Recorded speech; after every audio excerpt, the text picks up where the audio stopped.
Hello, everybody. Welcome to the Cemetery Road. I am Jason.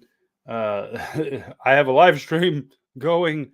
Let me know if you can hear me. Let me know if everything's going good. I came in a little late. I apologize. I was talking with people, got distracted, but here I am.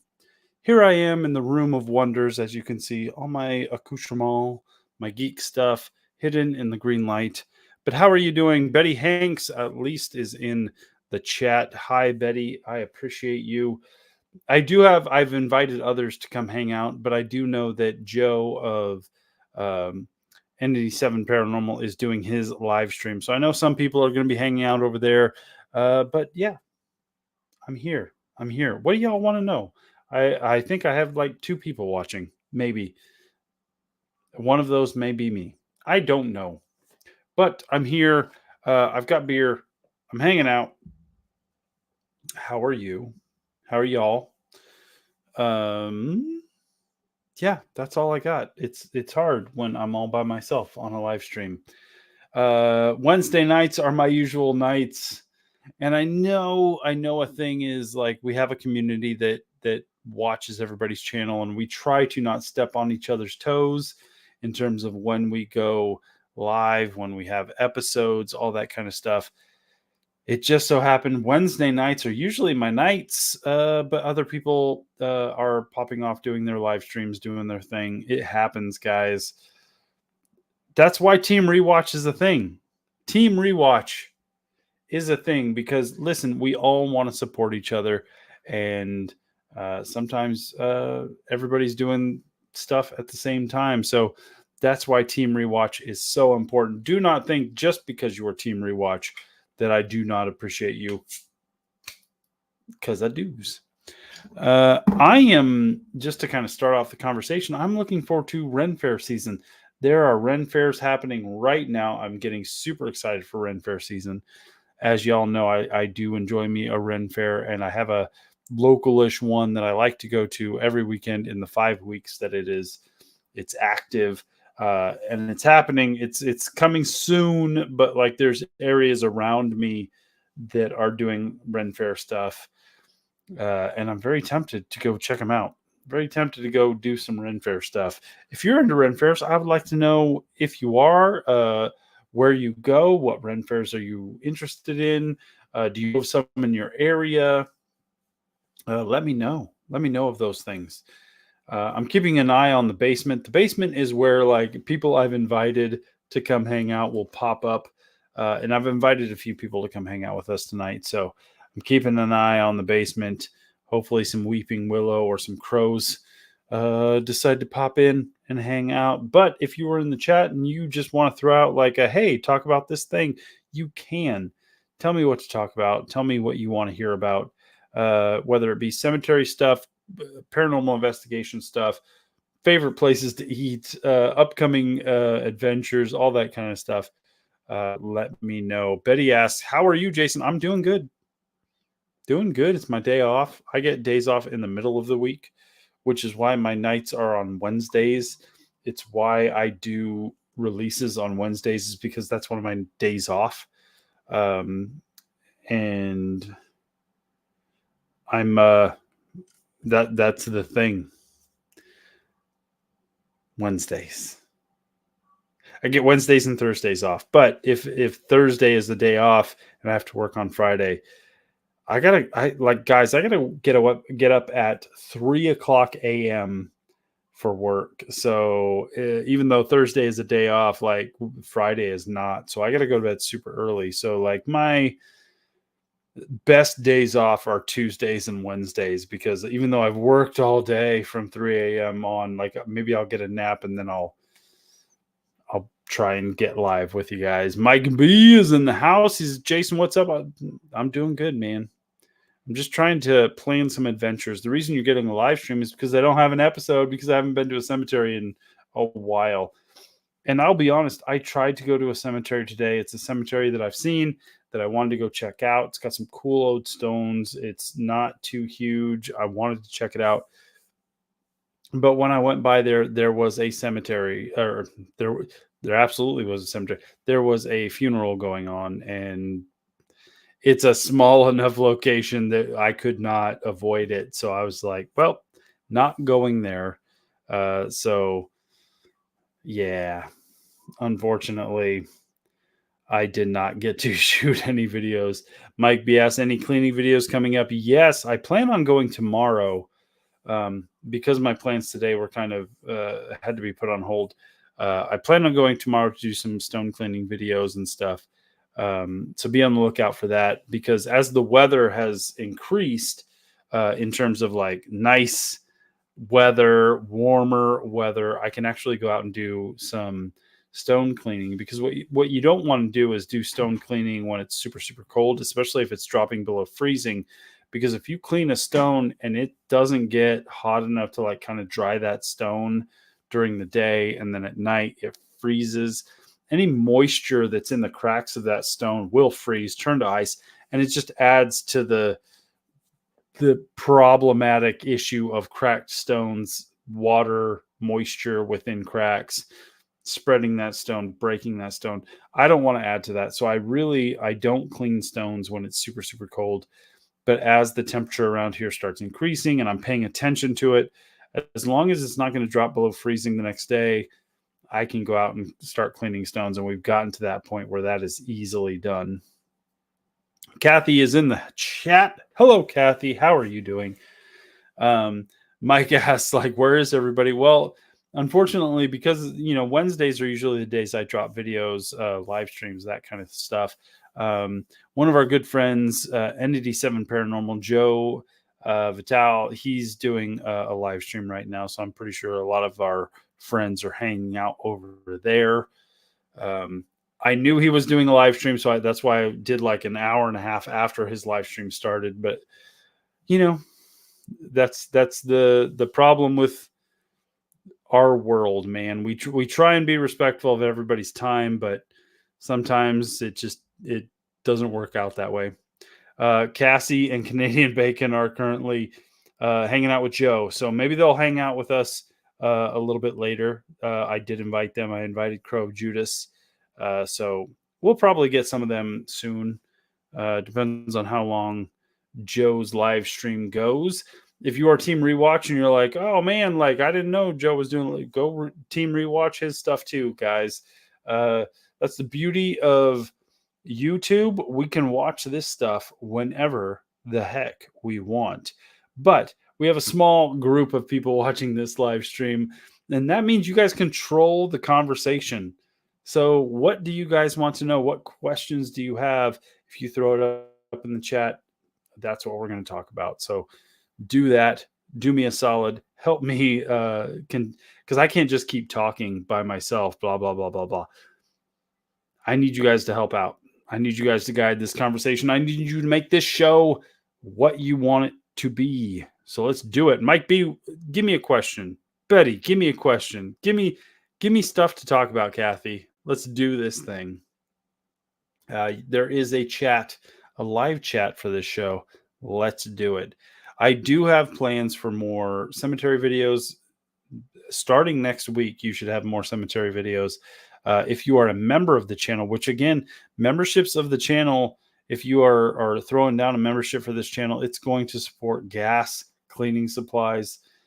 It makes it worth it, because right now it's a struggle to get out and travel and make this content. So if you are a member of the channel in any way, shape, or form, you are helping make these videos, and I will be doing more and more here soon. At least I want to be. So if you're a member, awesome. If you're not a member yet, maybe think about doing that. Cost of a coffee per month kind of thing. Help me out. Mike B says, did you hear about the Calvary Cemetery in New York City? I have not. I don't know. Let me know, because I have not heard about that. Sounds interesting. I've been to New York City. I've done an episode on a cemetery in New York City, and it's awesome. And I do want to go back again. Absolutely.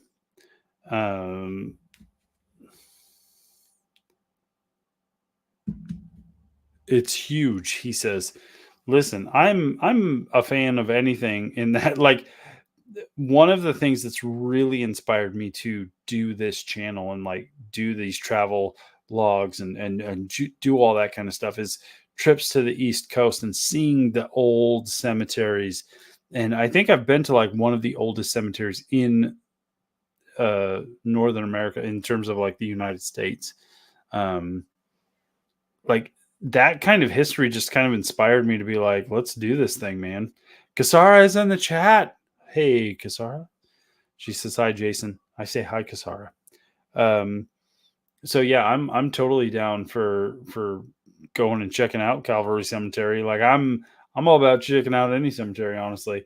A few of the cemeteries that I have kind of on the books in terms of wanting to go check them out are more in my area, so mid-America type thing. But man, I really want to get to Louisiana, New Orleans area, like all those kind of cemeteries, because that's just an interesting type of cemetery that I really, really want to check out. Dan Tex is in the house. I want to check out more East Coast places because I find them fascinating and old and interesting. I love the art style behind the stones that are generally located in the East Coast. I really want to go more north too. Like some of my favorite places that I've been to has been in the northern part of the United States, up into Canada. I love the stuff that I've seen in Texas. That's very interesting. And Texas is I'm sitting right above Texas because I'm in Oklahoma. Like I'm super excited about traveling more in that direction of the east direction, and then like spreading out a little bit. I've never been to Florida. I've never been up to Maine. Like if I can start hitting those areas, that would be great. Sharon is in the house. Might be throwing down some emojis, and we have friends to hang out with us, guys. As I promised, I did invite people. Weeping Willow Paranormal. Hi. Sorry. What's up, Jason? You were looking at your messages. You gotta look at your messages. Oh, but I was talking to people. I had to like. No, before that though. Before the Wait, before you're live. It's okay. It's okay. I didn't. All I saw was Ron being like, "Where are you?" And then Ron was not here, so it's like, I don't know.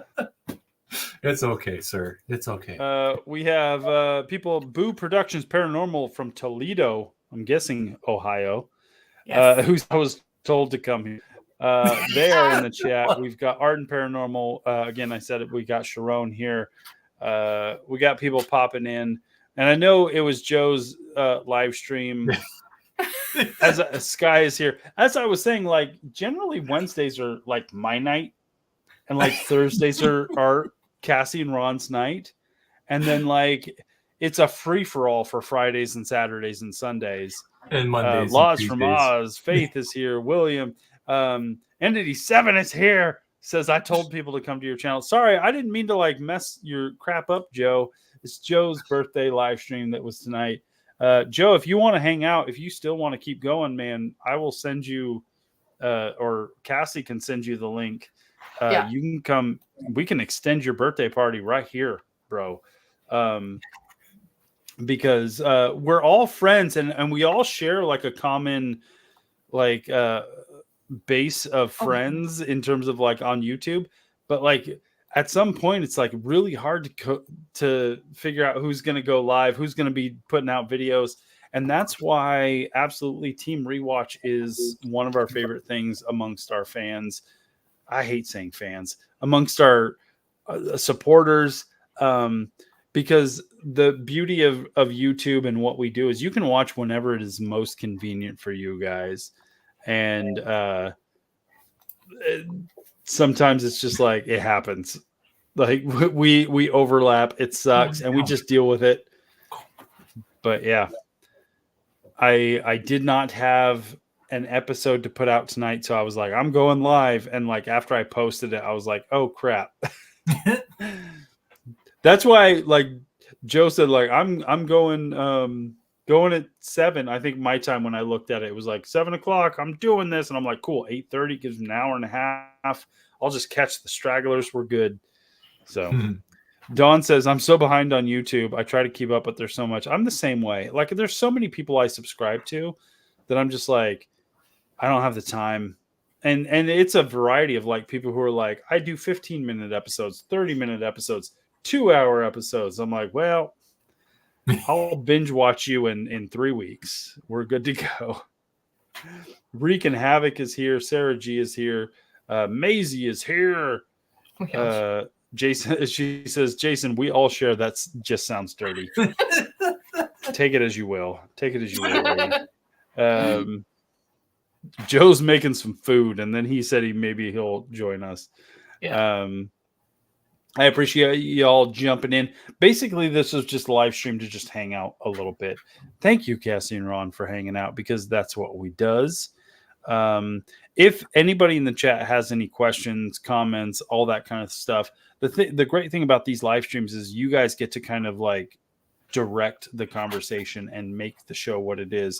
So if you have questions or comments about anything we do, paranormal investigations, cemetery tours, things we like to eat, like all that kind of stuff, like it's a free for all of like, hey, we're just hanging out and we're chilling, like let's chit chat, hang out. Anything you guys want to talk about, like you just tell us and we'll talk about it. Don Marie says, well, only Jason, Ron, and I like pineapple on pizza here, I believe. We're supposed to have a band to get, like, listen, Hawaiian pizza, which is pineapple and ham, and listen, I like a little extra cheese on my pizza. Boom, done. You gotta people are commenting on my t-shirt. This is the logo for one of my friend's podcasts. It's a Superman symbol with an iPod inside of it. That's cool. Because this is for Starkville's House of L. It's a Smallville fan podcast that started in like season 3 or 4 of when Smallville was on, which Smallville's been off the air for like 10 years. But they were like ground floor podcasters, and they actually got recognized on like the season 5 DVDs or season 4 DVDs because there was a whole section of like Smallville fans. Who are they? And it's like, oh, these college dudes who started a podcast. Wow. That was back when like the only people who had podcasts were just like people, like regular people. And then suddenly it was just like celebrities were like, oh, well, I'll start a podcast in between movies and in between TV series. And so like podcasting became what it is now. These guys are like on the ground floor of podcasting. And he's one of my best friends in the world. He did Starkville's House of L and a few other podcasts. So this is the logo from that shirt. He gave me this shirt. Nice. But if you're into Smallville, if you're into Superman, go on to Apple, whatever podcasts, whatever they're calling it these days, and search Starkville's House of L, and tell them Jason sent you. Boom. Vicky says, I'll be the minority. Pineapple is a dessert. No way should it be on pizza. You're wrong. I'm sorry to announce you are wrong. I agree, Andrew, Vicky, though. Hi, everyone. Hope all is well. Can you stay for a few minutes sitting on a beach cabin overlooking the ocean for you to... Well, good, Andrew. And also, I'm sending out your calendar tomorrow. So I've got it all packed away. I got your email with your address. It is happening. I will send it your way, and I appreciate your support, sir. Maisie says, Jason, have you seen any good new horror movies? No, I haven't watched any movies, but I did sit down and watch the Oscars, which were amazing. They were great. It was a good year for the Oscars.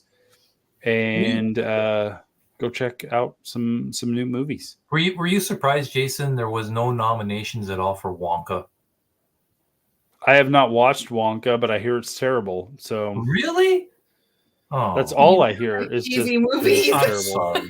Okay, fine. Maybe I haven't watched it though. He watched it. I thought it was pretty good, but it's like musical stuff. But yeah. No, I want to watch it. I have nothing like it's just I hear it's terrible. That's all I can say. Is like I hear it's terrible. I have no opinion on it because I haven't watched it. I just hear it's terrible. I like kind of people were not impressed. Really? But that's what you're going to get when you attach yourself to a property like Wonka. Like people have it's too precious in people's hearts. Yeah, they have an And expectation. so if you mess with that or you bring something to the table that's not what they're going to expect, they're going to launch and bitch and stuff. Yeah. Dawn says, I believe the new Ghostbusters. Joe and I can watch it when it comes out before we head up north. Listen, it comes out next week. I am super excited for the new Ghostbusters. I'm a Ghostbusters fan. I have a Ghostbusters suit over here. You can't see it, but there's a whole shrine to Ghostbusters with Proton Pack and Ecto ones and everything. Yeah, I'm awesome. I'm awesome. It's awesome, but I am awesome. Law says, oh my God, I couldn't get enough of Ryan Gosling, so I'm Just Ken. That was an amazing musical number. If you haven't watched clips of Ryan Gosling performing I Am Ken or I'm Just Ken at the Oscars, it's pretty dang good.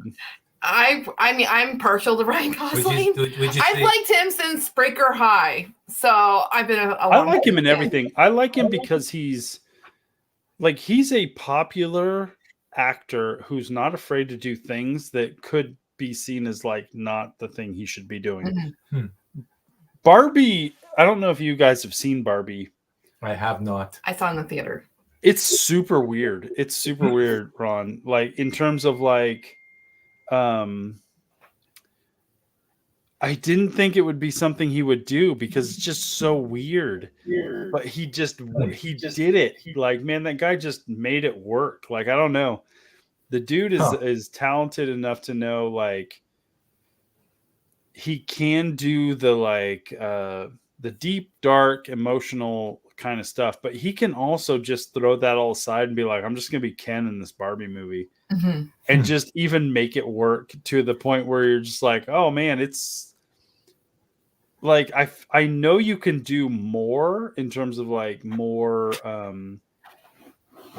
like serious roles, but like you're killing it in this like thing that's supposed to be serious but fun. Like, I don't know. He did so good in that. It's so good. Like, I don't know. I'm not going to say the movie is like something everybody would enjoy, but man, he did a really good job with that thing. Yeah, I think you would. I think it's weird, probably. Man. All right. It's just it's something you got to kind of like delay your like you got to understand like people like it's Barbie coming to the real world for a chunk of the movie. And people are like, oh, wait, Barbie? Like, you're the real Barbie? I will totally believe that and get behind what you're doing and just join this adventure. You have to suspend your disbelief that people wouldn't just think she's crazy. Other than that, it's totally fun. Like, you just kind of got to go for that ride. Yeah. I'll give it a whirl. Well, the girls want to watch it, or the younger, like Claire. Yeah. So I'll give it a whirl. Yeah, I thought it was funny. I laughed more than I thought I would. Law just said that people were wearing pink. I wore pink. I wear usually only black, so I actually bought a pink shirt to wear to go see the theater, and I don't wear pink. Do we have a photo of you in a pink shirt? You might. I might actually. Yeah, I thought you posted something on your Instagram. Let me go look. Yeah, if you haven't, you gotta throw it on. Go follow Weeping Willow on Instagram. You'll see a photo of her in a pink shirt. You're good to go. I don't know. I don't know if I can find one. Maybe it was on Facebook. I don't know, but I thought you did because she was all excited because you were going with some friends from work. Right? Yes. So my old job. Yeah. Sarah G says, "I loved the Alan character from Barbie. Me too." And I'm not like a big fan of what's his face who played Alan. What's his name? Ryan Serra. Oh. But sorry, I'm not paying attention. I liked him as Alan. It was fun. Oh yeah. Okay. Sky says, have you ever seen the cooking shows on TikTok? Baked Beans Pizza, anyone? No, I do watch a lot of TikTok, and I do see like random housewife from the South being like, if you haven't tried baking this, you should. It's tortillas, baked beans, and lobster, and you just put it all in a crock pot, and it's good. Like it's that weird stuff. Yeah, no, thank you. William says you need a donut cheeseburger. I'll try it. Like I know that exists. I have not had a donut cheeseburger where you replace the buns with donuts, but I would absolutely try it at least once. What did you think of that video I sent you of the hot dog wrapped in hamburger? Doritos hot dog thing. What did you think of that? I don't know if I would like it, honestly. The texture is throwing me off. By looking at it, it makes me want to gag. I'm gonna try. Yeah, it's like you could try it. I think it could be good, but like so for context, Ron sent me a TikTok that's a guy who like wraps a hot dog in like crushed Doritos and smokes it, and you eat it that way. It's like, yeah, it could be good. Like that's one of those, man, that could go either way, and I'm not sure. Like that you have to try it. You have to like try your hand at it, because there's sometimes you'll see one of those kind of recipes where you're like, absolutely, because this is going to be amazing. I mean, the crunchy Dorito hot dog, that could go either way. I don't know. Like it's literally on the edge. Well, it looked good. Supposedly says they have those donut burgers in Disney Springs in Florida, and I've seen them on several vlogs. And my diabetes says no. Yeah, if you got them diabetes, don't do it. Stay away from the diabetes. Diabetes. Food Production says cooking with crow. Look at these pictures. Sorry. Ooh. Pictures of that good, huh? Okay, that's all I got. Okay, you need to post that. Post it. Okay, guys, go to Weeping Willow stories. Weeping. Oh, you're putting on a story set as the last. I see how it is. What? Follow Weeping Willow on Instagram. Let's do this, guys. Let's support the channels that we all love. Like, follow me on Instagram. Follow Weeping Willow on Instagram. I have a TikTok account, but I have like 7 videos. Like I'm not super active there, but if you want to follow me on TikTok before it gets banned, go do that.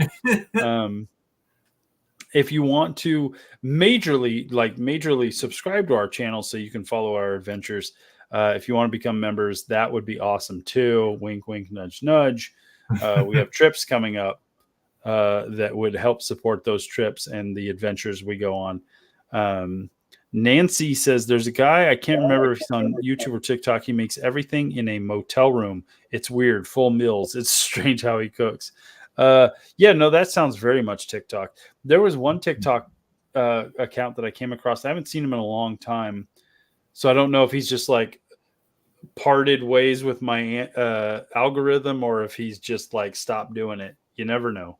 But he would cook like gourmet meals off of like a mobile setup in the parking lots of fast food places. Like it was super weird. And he kept getting the cops called on him because he'd be out there like cooking these gourmet meals. Like I'm making a lobster bisque sandwich in the corner parking lot of an Arby's, and like the cops would show up to kick him off the property. It's weird like that. But yeah, listen, we TikTok will lead us down weird roads that we had no idea was interesting to us.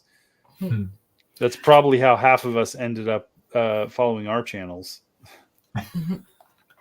I just posted it on my stories, guys. So. Oh, I'm going there right now. I gotta see it.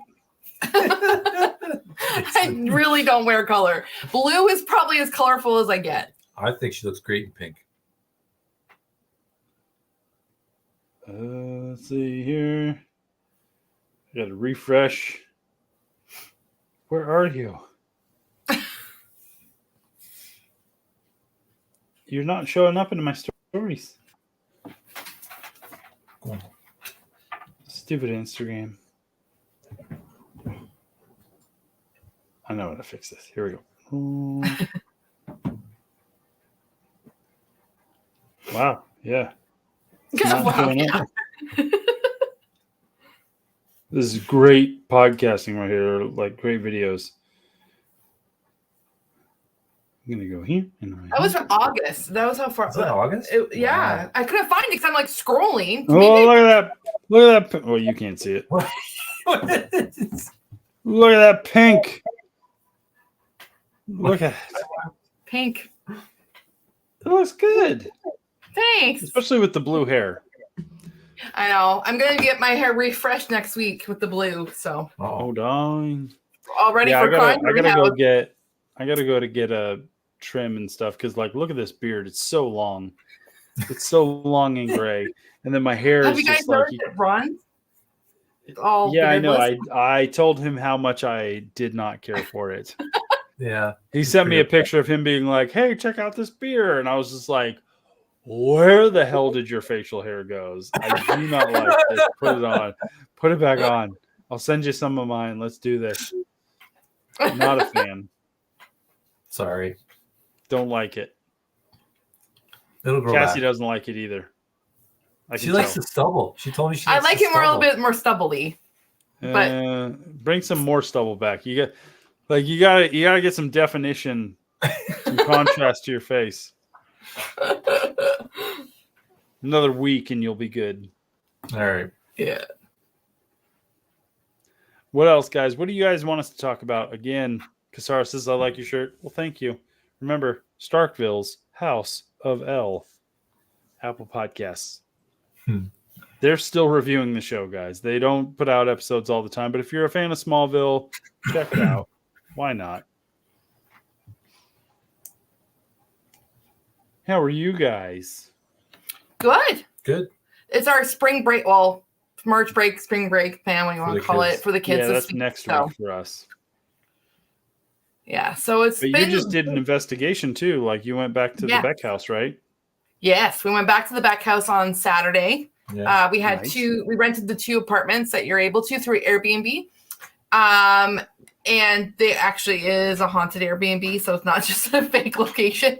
A lot of people, it's pretty spooky. We've been there it was just over 2 years ago. We were there for the first time in Not room, me. not Ron, but Just me and Cassie Reese. and Reese. So it was this time. So it was me, Reese, and Ron, and we had a special guest named Karina. So if you guys watched the Hansberger Estate Winery episode, Karina is in that one.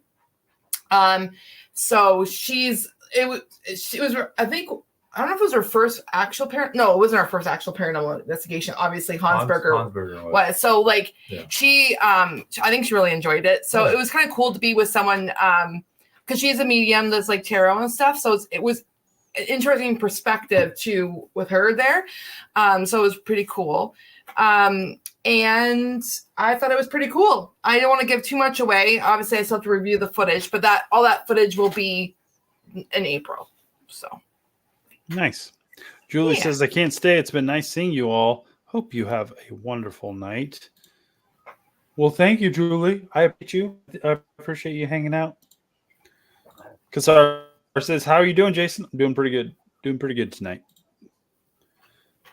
And Dantech says, oh, I've seen him. He was good. That's the guy who like making gourmet meals in parking lots of fast food places. Yeah.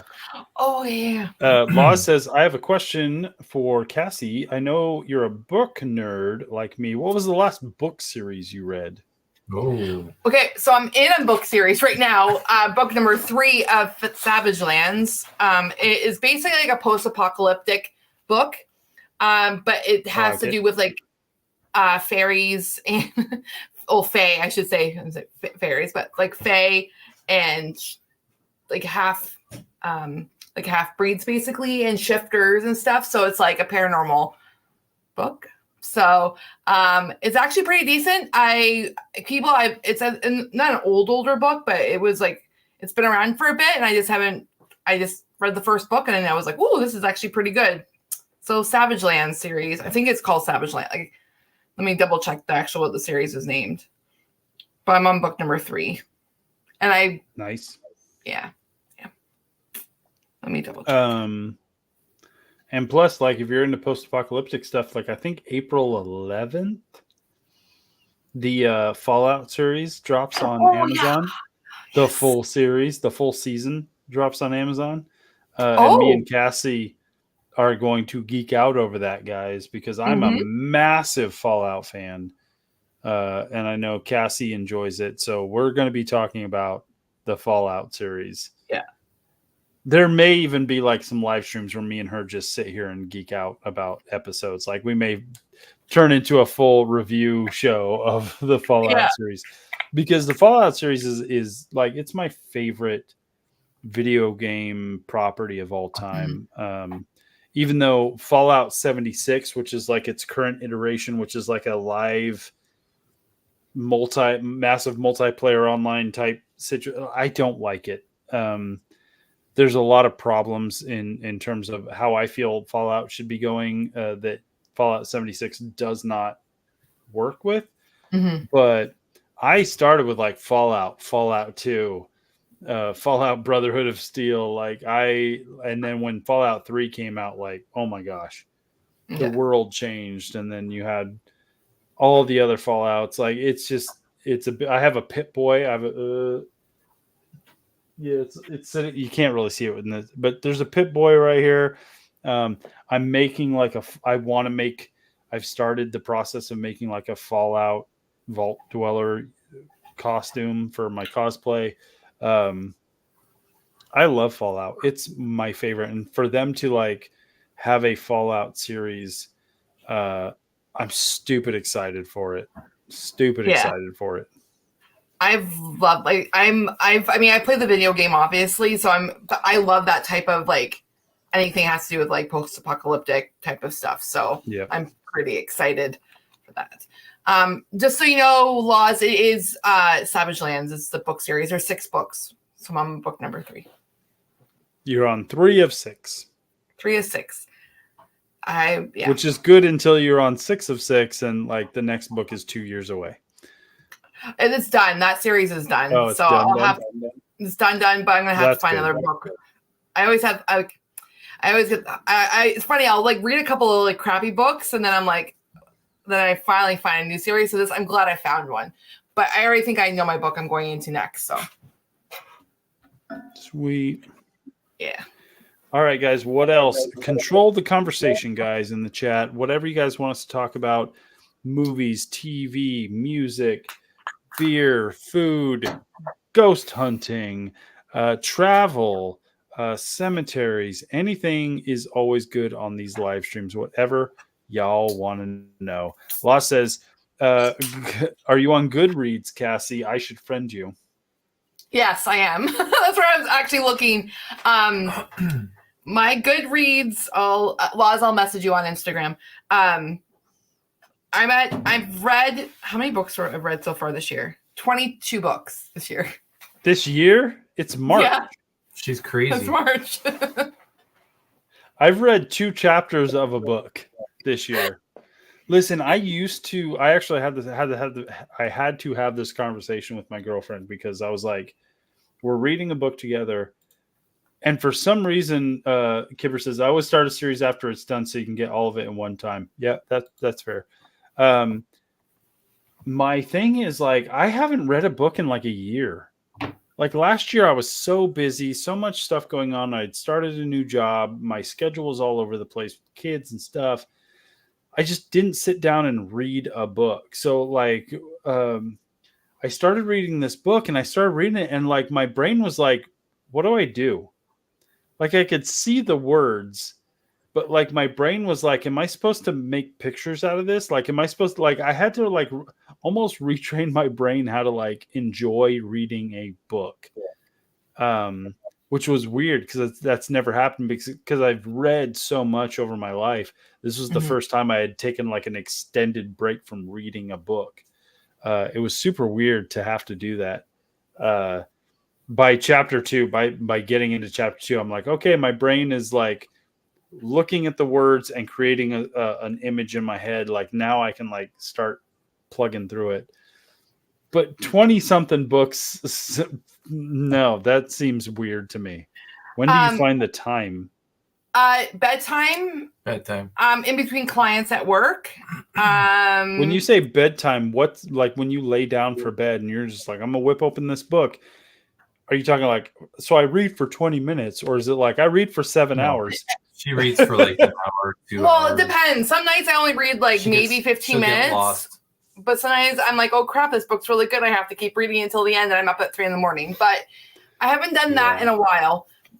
but this is nothing. I'm kind of slow because compared to, if you want to go look back at my 2000 and past reading challenges. So past challenges, you'll blow your mind when I tell you the number. In 2013, this is crazy. I read 220 books that year. That's so much. So Ron was like, I didn't see her ever. No, that's right. No, I didn't. Actually, hold on. 2013. I was working out of town. No, you weren't. No, I wasn't. No, you weren't. No. I just read a lot. Ron worked out of town for a good chunk of time. How many books did you read during when he was gone? I was in schools, so she's like 4 million books. I read 100. What year was it? Because Claire was born 2017. I only read 100. I only read 103 books, and then the following year I was in school and I only read 50. So, and then the following year I only read 33, then 51, then 60. Then 59 was last year. So I'm kind of slowing down, guys. Not this year. This year I'm hoping to ramp it up. Laws says I read a physical book, a Kindle book, and listen to on Audible at the same time. I could never do that. So Audible, I only listen. I reread. Like I reread my books on Audible. So I have right now. I'm going through a book series when I drive through Audible. I have Kindle. I do have hard copies of books that I've already read. But like I use my iPad as like my Kindle. So I'm a Maisie says, before COVID, I was reading around 5 books a week, but since then I've not really got back into the library again. I must get back into it again. Yeah, the library was big during COVID. Like I hadn't visited a library in like 10, 15 years, and then like COVID hit, and I was like, oh, the library is pretty good over here. Like I definitely read more then. So like I don't read a whole lot currently, but with my job, I'm able to listen to a lot of podcasts. So all day long, I've got headphones in. I'm listening to podcasts right now. It's mostly true crime podcasts. I'm like burning through the Dateline podcast series that's on Apple Podcasts,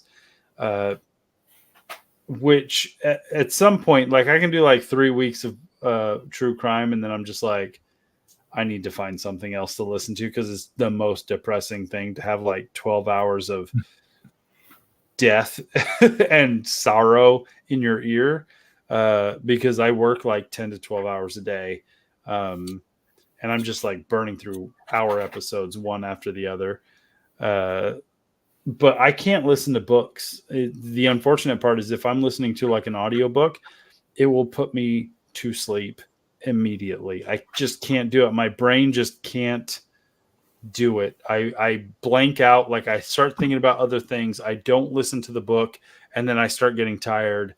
I can't do it.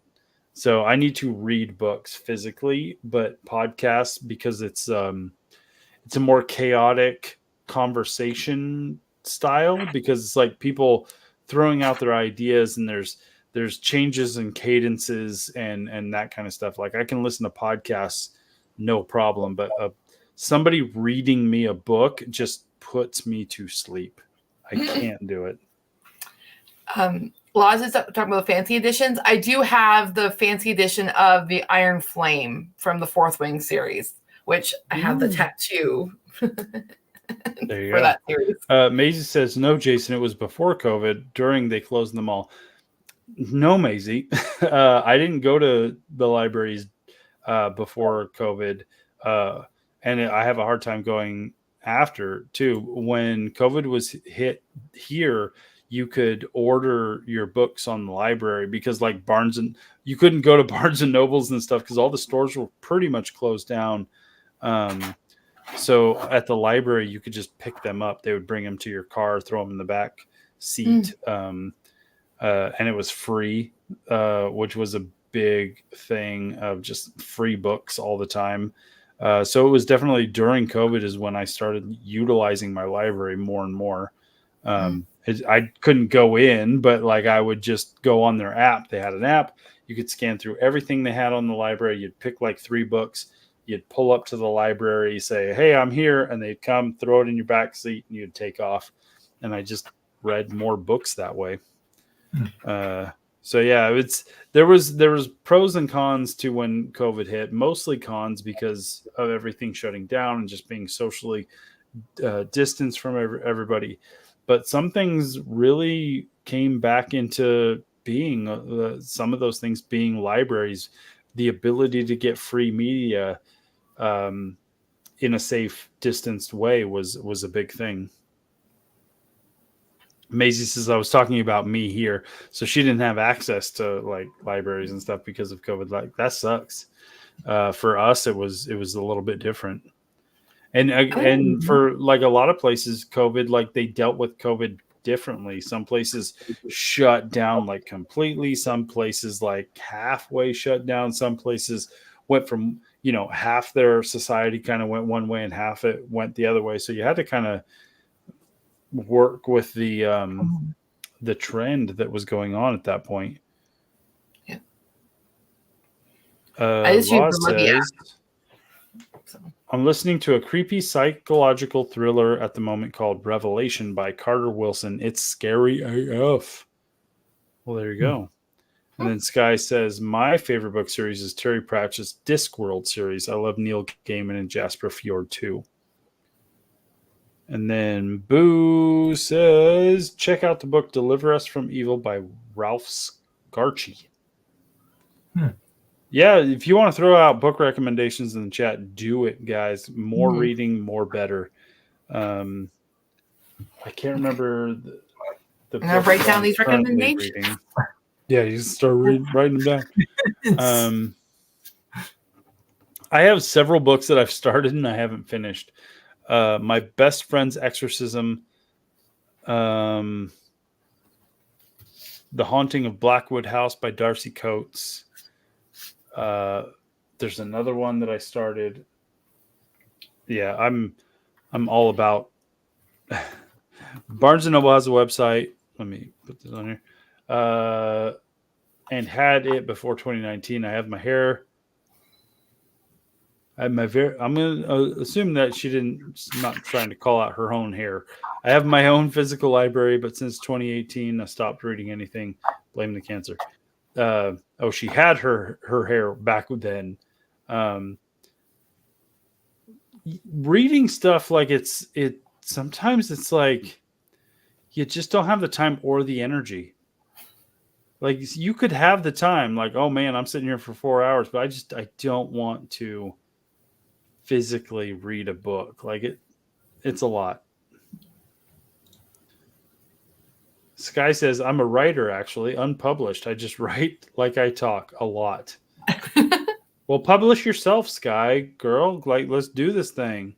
Yeah. Sorry if I called you girl. I don't know your pronouns, but like, yeah, we live in the age that you can publish your own crap.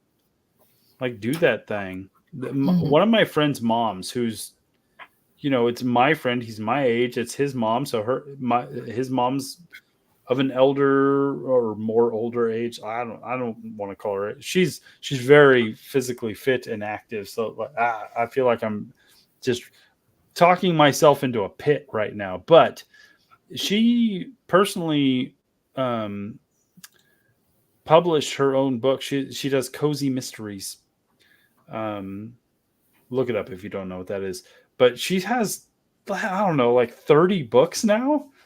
Oh wow! And she got picked up by a publisher, so like she's publishing the like 30 cozy mysteries. It's been ridiculous. What's her name? First book, Kathy Daly. Okay, I'll have to look at it. I don't know if it ends with a Y or an IE, but like, okay, it's like her stories are like, a woman who she volunteers at a animal hospital and she just happens to stumble into murders and has to solve them. Like they're cozy mysteries. Yeah. But the first book she ever wrote, like I am in the like the credits in the beginning of like, hey, thanks to this person, because it deals with a zombie race like a zombie themed race, and she learned about those from me because I was doing those at the time, and she's like, "Oh, I have questions to ask you." So she asked me a bunch of questions about these zombie races, and then in her first book, that's part of the plot, and she's like, "So like acknowledgments, Jason, for telling me all about these zombie runs." That's cool. Cool. But you know, you just, man, if you believe in yourself, just flip and do it. Go get yourself self-published. I should publish my short story when I wrote when I was 10. I'm just kidding. Dude, do it. That was a good book or a good short story. It was crazy when I was 10. It was a ghost story. Do it. Do a little short story. Yeah, I used to actually write. Little known That's when fact we get together with like 3 other ghost hunting teams, and each of us write a short ghost story, and then we publish a book of collected short stories from paranormal investigators. Boom. Yeah. Yeah. I mean, I used to write all the time short stories when I was growing up. Oh my gosh. Bless you. Oh, Judas. Bless you. He was in there right there in my, oh man. Huh. That was actually pretty good. He's been tickling my sinuses. Wish I was tickling something else. How you doing, sir? Pretty good, man. I told you I invited people. Cool, dude. Cool. It's awesome. I'll be good, boy. See, I was a little raunchy in Anyway, Joe's guys, live this stream is the earlier. end of the live stream. It's been fun hanging out. We're gonna close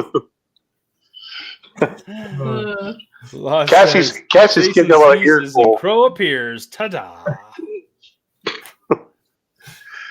Yeah. Sorry. Boo says, or one person writes a chapter and sends it to the next person and they continue the story. That's pretty good too. That's pretty good too. It's like those Which Way books. Yeah. Yeah. Choose your own adventure. Way are you gonna go? Kibber says, are you allergic to Crow, Jason? The exact opposite. He's like a genie, but instead of rubbing a lamp, you just sneeze your face off. And then he appeared.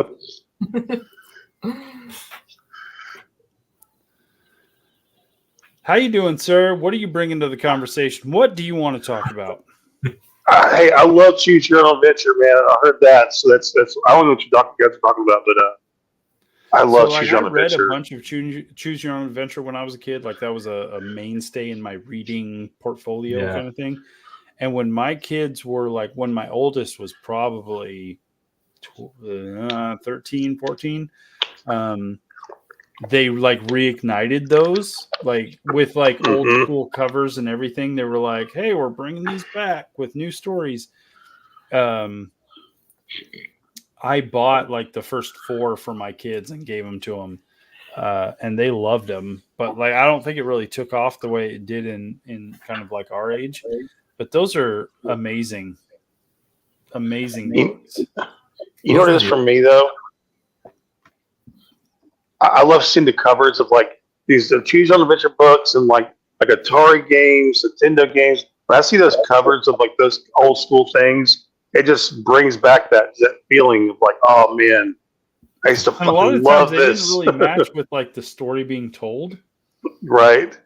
But like the cover art just like ignited that imagination within you, kind of thing. Definitely.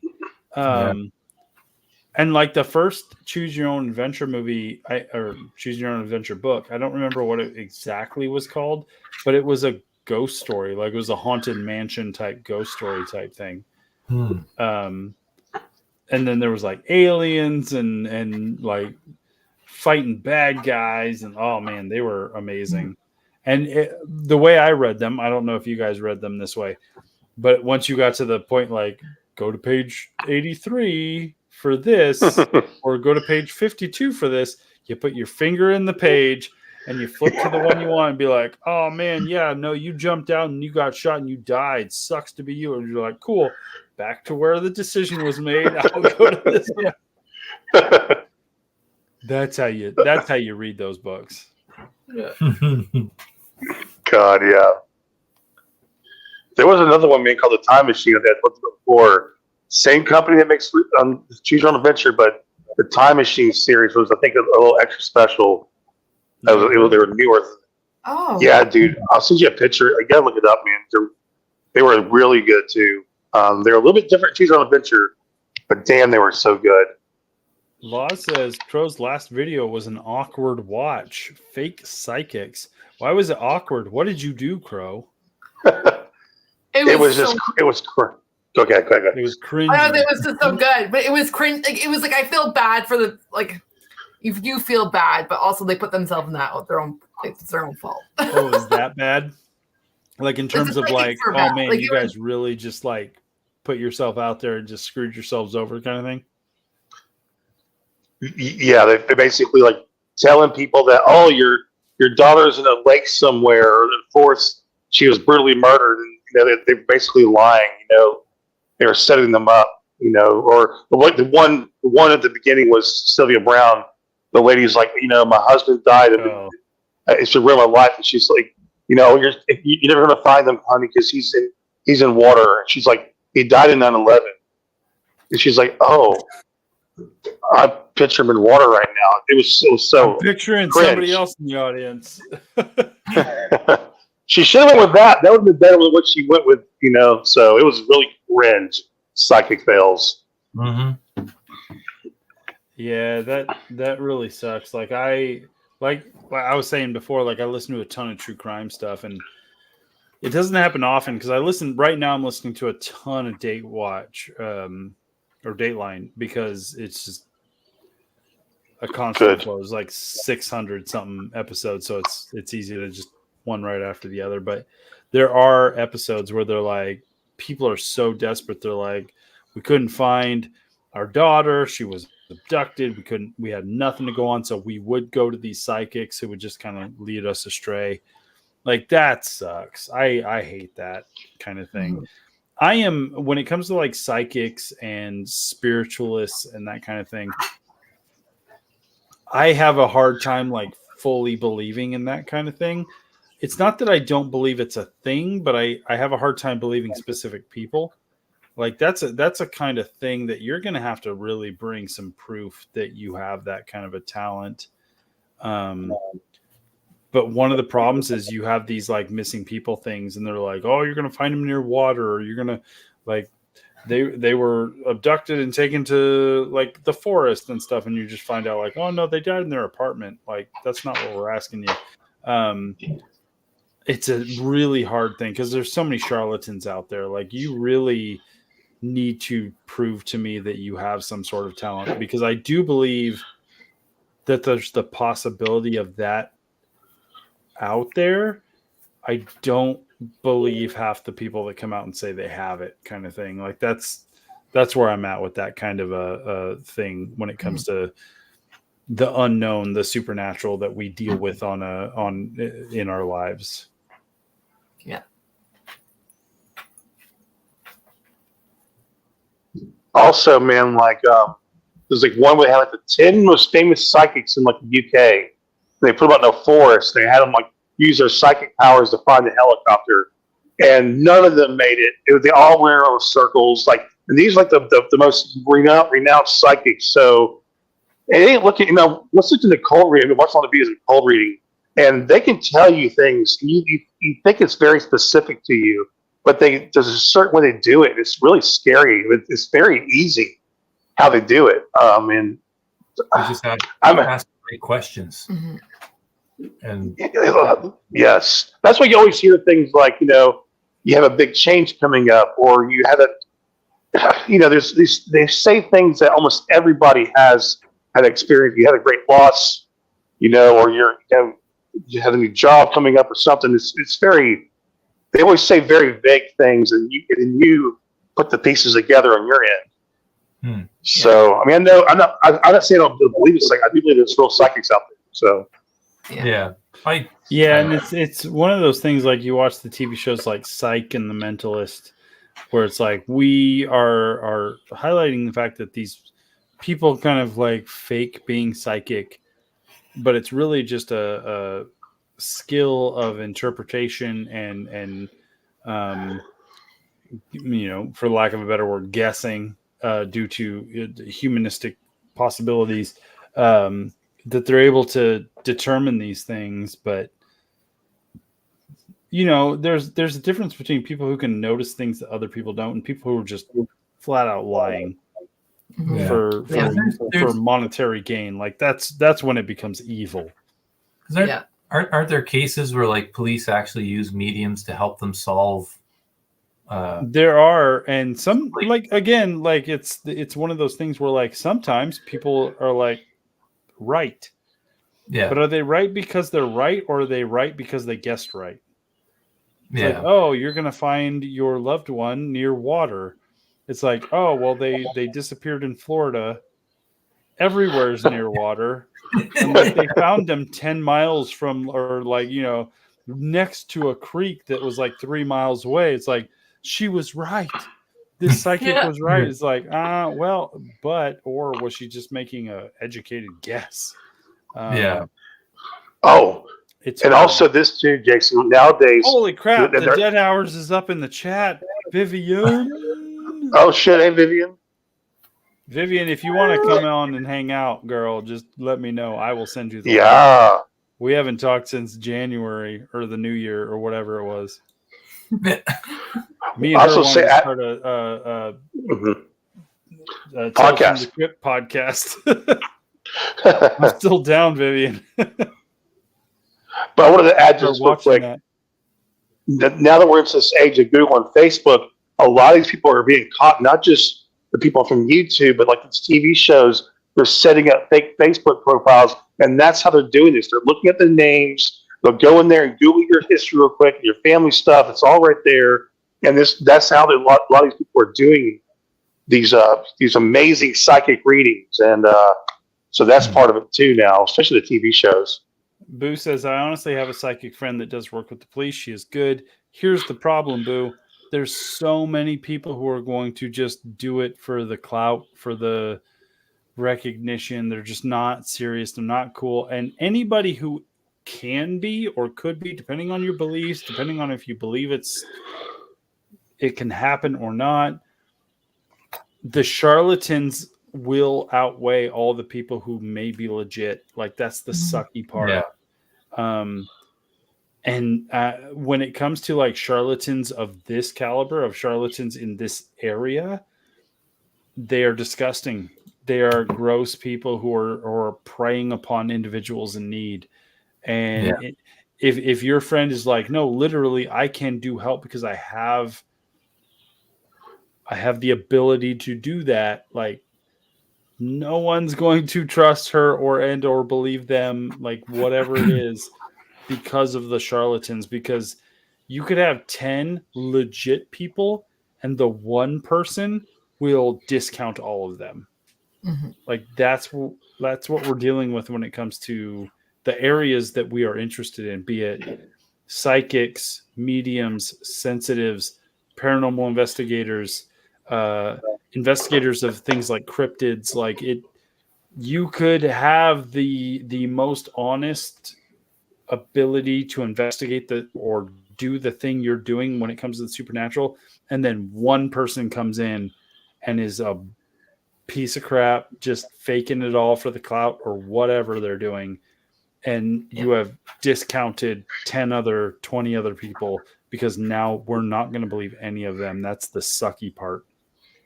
Yeah. If they're helping the cops, though, that's probably like Boo Productions. He does a lot of good stuff. Like he does a lot of home, residential cases and stuff. And if a psychic is helping the police, they must have some skill, and that's awesome. I'm still open-minded. I do believe there are real ones out there. Yeah. Dead Hours Vivian says, I just want to say hi. I finished my statistics homework and wanted to hang myself. Well, hang out, girl, and do your thing. If you have the ability, post the links to your stuff, because I know Vivian, the Dead Hours, she's not posting a lot on YouTube at all, but she does have like stickers that she sells to support things like her schooling. So like, let's support Vivian. She's got some awesome sticker designs. You can find her on YouTube, all that kind of stuff. So if you can, I don't know if like it's not going to let you or whatever, but Dead Hours, go seek out the Dead Hours. Go seek out Vivian on YouTube and Instagram. You can find links to her store where she has her fun stickers. And she's got some great designs, and support her. And let's like, you can hang out, Vivian. You don't have to jump on the camera. Just hang out with us. It's good to see you. Michael. She said she's going to grab her link. So just be on the lookout for that, guys, and order some stickers. She's awesome.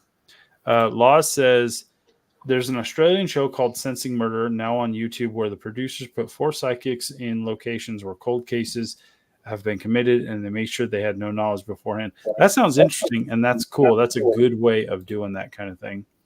Before we get any deeper, I do want to hold on.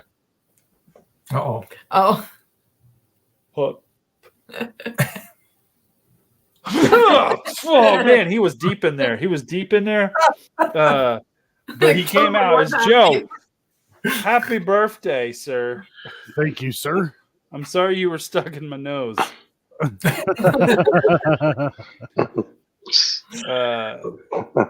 But thanks for hanging out, man. What did you have for dinner? That's what everybody wants to know. Oh, just pizza. Threw it in the oven, made some pizza. Hell yes. Nothing special. That's what I had for dinner, sir. Simple, easy. Oh. Done. Hi, Michael. Michael. Thank you, says, Michael. Happy birthday, Joe.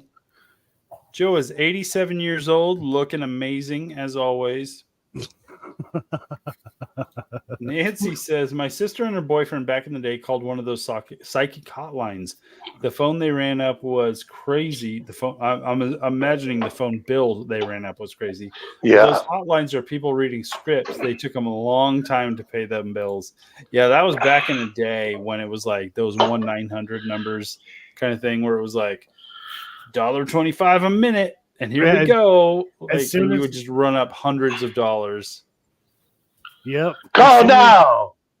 As soon as they would pick up that line, you're being charged, and you could wait. Or there were the forever. ones that were like recording. So like, hey man, you're calling the Sun-Kissed Orange Juice Wrestling Hotline. You're going to talk to Hulk Hogan, and he's going to tell you a tip on how to be the most awesome wrestler. And be Hulk Hogan like doing a pre-recorded thing that was like 10 minutes long.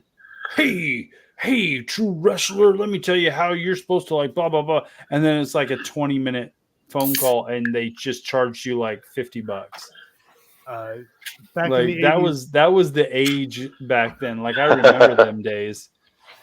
I remember back my parents wanted to like rip my head off for this. I called up like the Nintendo tip line or whatever the heck it was. Nintendo Power Hotline? Oh, hell yeah. How do I beat Zelda? Like, let's go. And they wouldn't tell you. Talk me through it. They would not. I was on hold for like 15 minutes and they would not tell me because I had messed up, which meant I had to start all over again. Yeah, the second the second they answered that phone, that's when the clock started ticking. Yeah, they're like, no, we can't tell you how to beat Ganon. I'm like, no, how do I, yeah, we can't tell you that. We can give you tips on other things, but we can't tell you how to. I'm like, ugh. Yeah. Yeah. Dead Hour says, anyone remember Miss Cleo? Absolutely. I do. Yeah. Yeah, call me now. I don't know if I remember. I don't know Miss Cleo. Guy says, Nance, oh my God, my ex-boyfriend sneakily rang psychic lines when she visited me. $400 for one of the calls. I deleted that bitch and she didn't need a psychic to tell her to go to hell. Yeah. No, that was the days where these phone calls would they would rack up times. And I listened to a podcast recently. I should try and figure out this link. But it's a whole podcast on that whole 900 number craze during that time of like everybody who was like, oh, let's do this thing. And it went from like the birth of it to kind of the death of it.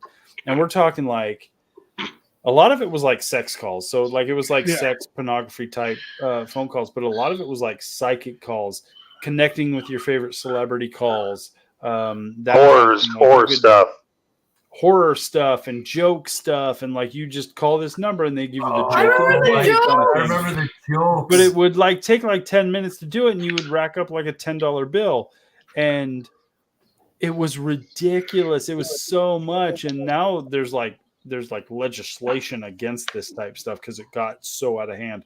Because people were like, my child ran up an $1,800 bill, and I can't pay that, and like this is ridiculous. Because while they can sit there and say like, make sure you ask your parents before you call the number, the kids aren't doing that. No, the parents so now like we get our phone bill a month later and we've got like a $2,000 phone bill when it's usually $80. Like, what do we do? It's so ridiculous. And it's definitely that thing is like a slice of our time, like in our childhood and our youth growing up of like, no, this was a thing. Like this was a thing that's like unique to our childhood, our growing up period of this 900 number type situation where today it's not a thing. Mm-hmm. But this was before the internet. This was before like you just had to call a number. Ridiculous. And then the other big thing too was the cassette tapes that you'd get with for answering machines where they had like stupid songs that would play. Yeah. That was a big thing too. My mom. Oh yeah, nobody's home. Yep. Nobody's home. Or that commercial. One of that's so bad. Vivian is commenting enough in the chat that she's actually here. Yes. They had hotlines for everything. They absolutely did. And then she says cell phones and the internet killed that quickly. It did. Like that's one of those periods of like, this is a thing we can do. And then like the next thing comes around, the internet that just like kills an entire industry. The podcast I listen to talks about kind of like the end of it all. And it's a flash in the pan. We're talking like within like 10 years, like it came, grew massive, and then just died. Yep. Like that's how quick those things were. Dantex says I love those infomercials because I'd be watching the Flintstones on like afternoon cartoons and it'd be like, oh, call this number to talk to the crypt keeper. Yeah. And, like, and I would be like, can I call to find? And no, couldn't do that. But then you'd be like, well, I'll just write it down and call them anyway. Who's gonna know until they get their phone bill, kind of thing, and I get in trouble. Like it was a big deal. But wait, there's more. Maiko says absolutely. Dead Hour says, I think I may still owe money to Columbia House. I think most of us in here. When you would get those mailers, that's like pick 20 cassette tapes and tape a penny to this postcard and send it back to us. And then like you automatically like, because you did that, you are signed up to like, we're going to send you stuff every month. We're going to send you 5 cassette tapes for every month. And those 5 cassette tapes will be like $10 each. Mm-hmm. And suddenly you learn as a young person that like you owe people stuff. Like that's your new credit card as 13-year-old because you wanted some cassette tapes. Absolutely. That was, Daisy says, I was asked to work for Sex Lines, but apart from not wanting to do the job, she also would have gotten paid poorly. Like, it's like, listen, that's now we just have OnlyFans. Now it's just like, listen, you could have just talked sexy on the phone, but now you have to show your feet. That's okay. John's going to start a barbecuing OnlyFans where he smokes meat just wearing a bacon costume. So things have changed, but they haven't really changed. They're just done. What's that saying? The more things change, the more they say the same. Mm-hmm. That's right. Mm-hmm. Yep. So just on your phone, just 1-900 smoke bacon. And you will get a link to Ron's smoking meat YouTube channel or OnlyFans channel. Oh my gosh. Dead Howard says, "All right, I'm gonna go eat." Like you guys are entertaining, but not entertaining enough for me to starve. She'll be back if we're still on. We're gonna be on for a little bit longer. Yes, I'm I not am. gonna go forever. I know the Canadians and the East Coast people, like Crow, need to boogie out here soon. But thanks, Vivian. We miss you. I miss those old days. Remember, you call them the movie times? Call the fucking like movie phone or whatever. Okay. No, you called for this. You called the number. You to would find call out the what theater and they'd be like, "Tonight Oh. on Thursday, August 4th, we are showing Yeah. this movie at this time." And if you missed the time, you'd have to sit there and wait for them to go through. Yeah. Okay, now I So remember. annoying. Or it was in There was a- newspaper too. Oh, the newspapers. That's when I grew up. Yeah. Before we could call people, like you Yeah. checked TV out the Guide, newspaper right? and they had Come like on. the ads where it's like Scream, and it would be like a big old ad for Scream. It looked like the movie poster, and it'd be like this theater, this time. I loved those. Yeah. What about TV Guide though? I love TV Guide. I Hell love yeah. TV Guide. like just opening that up, physically looking like, oh, this is what's on tonight. Like, and just So this is what they're preview. showing at 2 a.m. on a Wednesday. Awesome. How many Tune in. times you heard? Excuse me. Oh man. Had a fucking sorry. There was a moment there. How many times you heard? Where's the TV guy? Yeah. Listen, you just got to go back to the Lost Boys and be like, I don't have TV. I got the TV Guide. If you got the TV Guide, What was Oh, yeah. what was TV. absolute torture is when you were trying to find something that was going to be on TV, and you go to the cable TV guide or the satellite TV guide, where it just scrolled nice and slow. Listen, Oh yeah. And you I always was just not missed in the two moments. demographic that had satellite TV or cable TV. I was in the if my antenna could pick it up TV, which was 2 channels. And for most of my life, it was 1 channel. And then CBS decided to be like, we're going to put a new tower on a mountain. And then I had 2 channels and the Wow. entire world opened up to me. Like, it was ridiculous. And you're like, oh yeah, satellite TV, cable TV. You have to scroll slow. And I'm just like, no, I just had to click over to the next channel. Yeah. Channel 8, channel 2, channel 8, channel 2, Yep. channel 8, channel 2. How many channels does Joe have? I don't care. Channel 8, channel 2. I would get VHS tapes in the mail from my grandpa that's like, listen, I recorded 4 episodes of Knight Rider. Here you go. Wow. And I would watch those 4 episodes for like 2 months. And then I would eventually get another tape that's like, oh, here's another VHS tape. It's got 3 episodes of Knight Rider and an episode of Alf. Have a good time. Wow. That's how I grew up. That's awesome. Man. I never had that privilege. Because we never. You think that's a privilege? Well, I mean, like I never had the option. Like my parents didn't pay for television, so I was in the same boat like you. We only had so many channels, and that was it. Well, I mean, for a while there, we didn't. We had, whatever came through the antenna, and we'd get like 1 Canadian channel and Yeah. discovered Oh, I hate Benny those Hill Canadians. and They suck. Those weirdos. All their shows are so polite. Terrible television. I mean, come on, guys. I mean, I don't know He if was you. talking about us.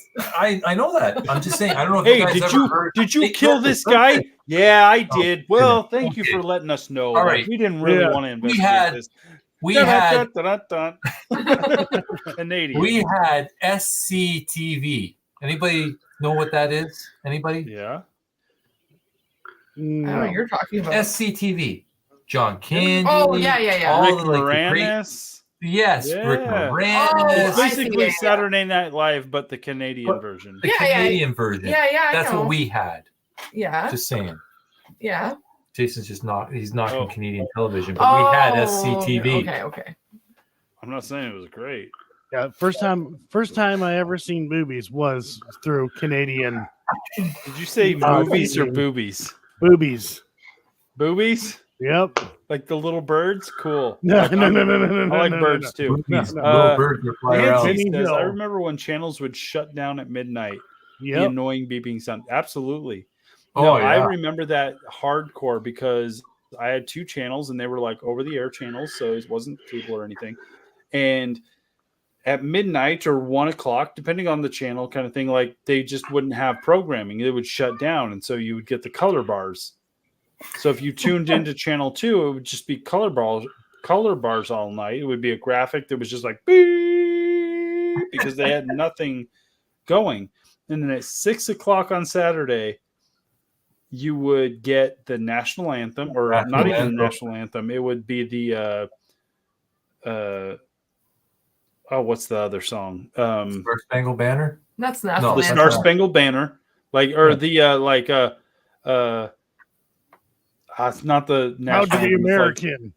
it's like, America No. the Great. It would be the America the Great. It Oh, would play for like a minute, and they would have like the waves of grain of and flag. flags and like the beauty shots of national parks and stuff, and then cartoons would start. Like that's how I knew that, because I would wake up, I would stay the night at my great grandma's house. I would wake up, I would crawl out into the darkness, turn on her TV, turn the volume down real low, and it would be beep. I'd pour myself a bowl of cereal. I would get some toast. I would sit down in front of the TV, and then at 6 o'clock, and the home of the brave, like kind of stuff, like waves of grain, and then Ninja Turtles. Like Yep. that's how like I knew the morning had started. And I kind of missed that, guys. And like it all changed. Like Saturday morning cartoons is like it's a thing for me. Like I love it. Like it's a point of my life where I'm just like, I wish this existed, because eventually you had Cartoon Network. You had the ability to watch cartoons whenever you wanted at any time. Yeah. And so like cartoons on Saturday morning just disappeared because it wasn't a special thing anymore. And my kids didn't get to experience that, even though I tried, because there are YouTube channels that show Saturday morning cartoons. Right. And I was like, all right, on Saturday morning, we're going to wake up, we're going to get some cereal, and we're going to watch Saturday morning cartoons. And it would like broadcast with like commercials and stuff. My kids just weren't having it. They couldn't do it. But it was awesome, man. And that the Saturday morning cartoon experience was a period of my lifetime that is a defining moment of my lifetime that I can clearly recognize as like, this is a thing that I got to do that was important to me, that is a thing that has passed that future generations just won't have. Mm-hmm. That's right. And like, it's sad to me. Like, it sucks. I was gonna say something happened recently, and the kids were like, "What did they say to me?" Shoot, I'll have to think of it. And then I was like, "Oh my gosh, I feel really old." Darn it! It was something like so like. You. I mean, I'm old because I literally can't remember. Boo originally. Boo had said something about projection, like on TV. I don't know if you all remember the little pictures though in the reel and the projection on the wall. It's like a little projector. It was like a reel, and you would slide the pictures in. Does anyone remember you're talking this? about slides. Well, slides, right? Is that slides? Picture slides. So you put the slides in, you push a button, and that is striking a memory. Okay. Okay, well, we were talking about like video, but I was like, that's what I remember because my parents slides from a trip. Well, that was because my parents' honeymoon. My parents got married in '82, so with pictures from that, and we're older, obviously, when we were looking at the pictures, so probably like the early '90s, late '80s, and like what, like them Just looking at the pictures. Think of the day when you had to go and actually take physical film and get it processed by Kodak, and so you can have your pictures. and it's like you take your film in, and either they had like you paid extra money, you could have it that day, or you'd have to wait like a week, or like you know. You don't have to do that anymore. Now they got digital. You just put a little card in there. Boop, boop, boop. There's your pictures. Yeah. It's crazy. Oh, I'm still trying to think of what the kids said recently. Law says Australian kids' TV would be borderline naughty, filled with innuendos to entertain the parents as well. Well, we had Ren and Stimpy, and there was. Oh God. Joe, how old are you? 46. So you're a little older than me. But Ren and Stimpy like was we were thing. No, Ren and Stimpy was like right above my like time period of like kid TV type stuff. But it was right at the right time for like that, like we're making TV for the cool kids. So it was like Beavis and Butthead, Ren and Stimpy was that subversive animation type thing. Yeah, there were a lot of cartoons. Like going back and like seeing some of that stuff, we had a lot of cartoons that had a lot of innuendos in it, and it's like, wow. But the thing that I remember, like the thing I'm like romanticizing, is like 80s cartoons, like Chitara. Yeah, Thundercats, He-Man, She-Ra, Rainbow Bright, Heathcliff, Garfield. I did not. Like that was my thing. Heathcliff was like the ripoff of Garfield. Yeah, absolutely was. Yeah, but I like, love Heathcliff. Here's the thing about Heathcliff. It was a channel that I did not get. So I had an aunt that got USA Network. That's where Heathcliff was. And so she would record a bunch of USA Network stuff. And so like I had access to like things on ABC and CBS. Anything beyond that, I would get like recorded by family members and given to me. And so the things from those tapes became more precious to me because they were scarce to me. Because I like those shows could have run for like 5 seasons, but I had 7 episodes that I watched hopefully on VHS because somebody sent me a VHS tape as a kid. And so like it didn't matter if that show was good or not, but like I had 5 episodes of that show. And I treated it like gold because I was watching something nobody else in my area could, because we lived in an area where you got ABC. Well, this show was on NBC and I had a tape of 4 episodes. So I was the cool kid because we could sit there and watch the same episodes, the same 4 episodes of Knight Rider at my house. So I became cool. Like that's the only time anybody who was super into Knight Rider was cool. What about that's kind of how I grew up until I was like 14.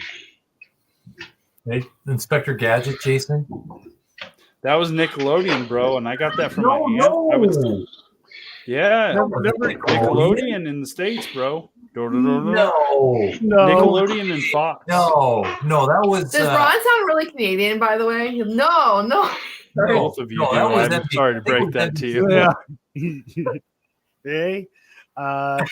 No, Inspector Gadget, I don't believe was on Nickelodeon because I don't believe we had Nickelodeon. It was either Nickelodeon or Fox because it wasn't ABC or CBS.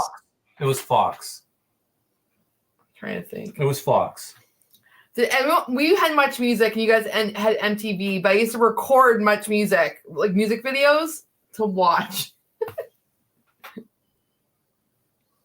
Oh, did anybody have those VCRs that like you could record programs? Like you could program? Yeah, they were called VCRs. What? Yeah, record. All right, sorry. Boo just Okay. just all right. Sorry. I just remember that was like a huge thing in my household when my mom came in with this VCR and was like, "Now we could like record your favorite programs." I'm like, "What? How does that work?" But that's what. Anything that was on the TV, you could record. Yeah, it was crazy. VCR. Love you, Ron. I know. All right, you guys keep talking. Guys, I will be right back, guys. All I'm saying is, in my household, we didn't have a color television until 1990. I had a black and white TV. I didn't have color TV until 1990. Well, I had a black and white TV. And it was a big deal. Big 27-inch Zenith, state-of-the-art. Well, we had a black and white TV that we used to take outside with an extension cord and watch in our tent in our backyard. But then we had like a normal TV that was colored. I remember Zenith was like a household freaking brand because it was cheap, but they were good. They were good. So I didn't know this, but Inspector Gadget originally aired in 1983 to 1986. Then it came back. Really? In 1991 to 1992. I didn't know that. No, I didn't know that either. Wow. Boo Productions, where did you grow up? In Canada, Niagara Falls, Ontario. Yeah, not in the boonies. Not in the boonies. Oh, he's French American. I didn't know that. Who? Who's French American? Inspector Gadget. No, what? I'm looking at it right here. What? Hey, you know what? One thing we talk about all these TV shows, cartoons. One thing we never talk about is how much fucking Saved by the Bell we used to watch. Not me. Oh my God! Nope. Yes. Oh my God, dang. Oh, Saved by the Bell. Yeah. Jesus, dude. Before school, after school, Will Smith, and also we have Fresh Prince of Bel-Air. No, where did this go? No, bro. I'm sorry. I don't know if you're listening. I'm sorry, Crow, if you don't have a good listening. I'm sorry. I forgot. I had 2 channels, and neither one of them played Saved by the Bell. I loved Saved by the Bell. Saved by the Bell was on what though? NBC probably. ABC. No, NBC. No, NBC. ABC. It was either NBC never or watched Fox. it. What? What was Fox? It was either NBC or Fox was Saved by the It Bell. had to have been NBC. It wasn't Fox. Here's the thing, like when you guys are like, "Oh, where did you live?" It's like we lived in a time when like things were they played things on one part of the world and they played things on another part of the world, and like we didn't have the internet where it's like you can watch whatever you want from other places in the world because of the internet. Like we had what we could get. The Canadians got their stuff. The West Coast Americans got their stuff. The East Coast Canadians got a different thing.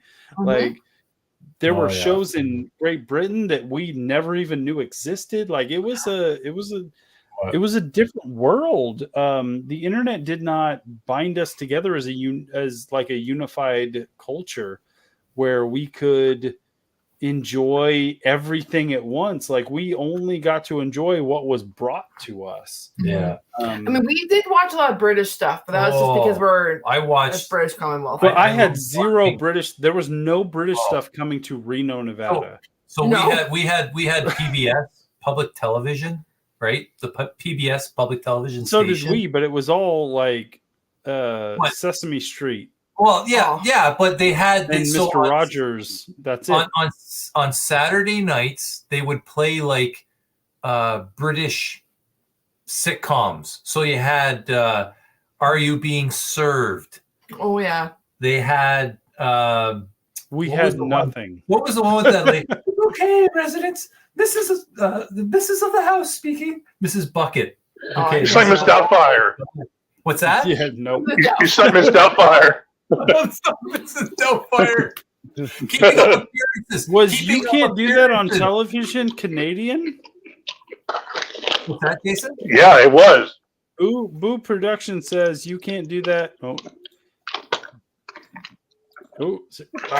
You can't do that on television was the greatest Canadian contribution to Nickelodeon. I didn't know that was a Canadian thing. That's I don't even know what that is. Alanis Morissette. I believe she was on that show. Yeah. You can't do that. Look, Kibber says, yes, are you being served? Okay, hold See? on. Lost from Lost says didn't you watch Canadian there's no such thing as Canadian Degrassi High. I didn't like Degrassi High was Canadian. There's not a Canadian version. Like it's just Canadian. But we didn't get Degrassi High in the West Coast America. Like East Coast America did. or like, Midwest on towards the east did. West Coast did not. I didn't learn about what Degrassi High was until like after high school, where it was like people from the East Coast like came up and they're like, "Oh no, I grew up on Degrassi," and I was like, "What the hell is that?" I'm like, "Oh no, it was like a Canadian high school show that was like a drama," and it's like, never heard of it. So that's the thing where it's like we had a cultural difference in like really close sections of our world now. Like we're so used to now with the internet being so globally connected that we know what everybody's doing at any time when it comes to entertainment, or we have the ability to know.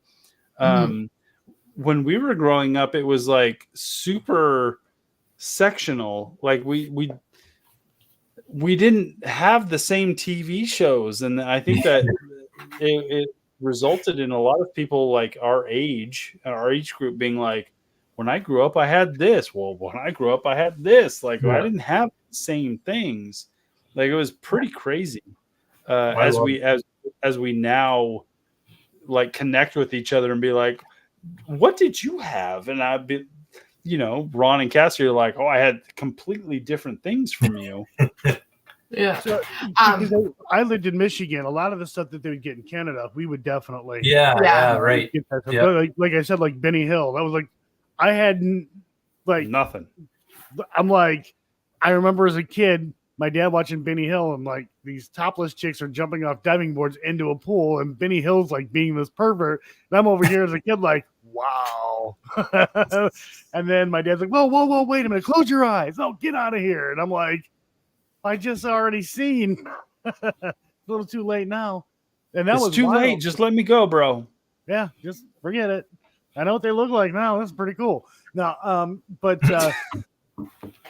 his feelings have not changed. Still cool. Well, boobs, man. Everybody loves boobs, right? Everybody. But that was wild to me. Yes. I haven't seen anything like that before. And then they ended up blocking the Canadian stations at some point because you damn of Canadians. The Benny Hill show. Yep. Yeah, I blame Ron and Cassie. It's all our fault. Yeah, it's our fault. It's your love of boobs. Yeah. So Sky says Lost in Space. Like Lost in Space, I knew of Lost in Space because my mom, she's a super like sci-fi geek. She was into Star Trek and Lost Space type stuff. It wasn't until Sci-Fi Channel came around because Sci-Fi Channel became a thing. Yeah. And Sci-Fi Channel had no original programming, so it was just putting up old channel stuff and like Lost in Space, Buck Rogers, Battlestar Galactica. They were just like their whole conceit was just rerunning old school sci-fi stuff. The Incredible Hulk, the Bionic Man, or the $6 Million Man, the Bionic Woman, like they were just pumping those out. Land of the Giants, and it wasn't until way later when they were like gonna produce like original material. Is the Sci-Fi Channel still a thing? Is that the Sci-Fi Channel got huge once they introduced the paranormal stuff, because it used to be known as the Trimmer Channel, and then once they then they did like Battlestar Galactica, right? Like the updated version. Big time, yes, big time. That's why I stopped watching it. I was like, Battlestar Galactica, everything. So like, when I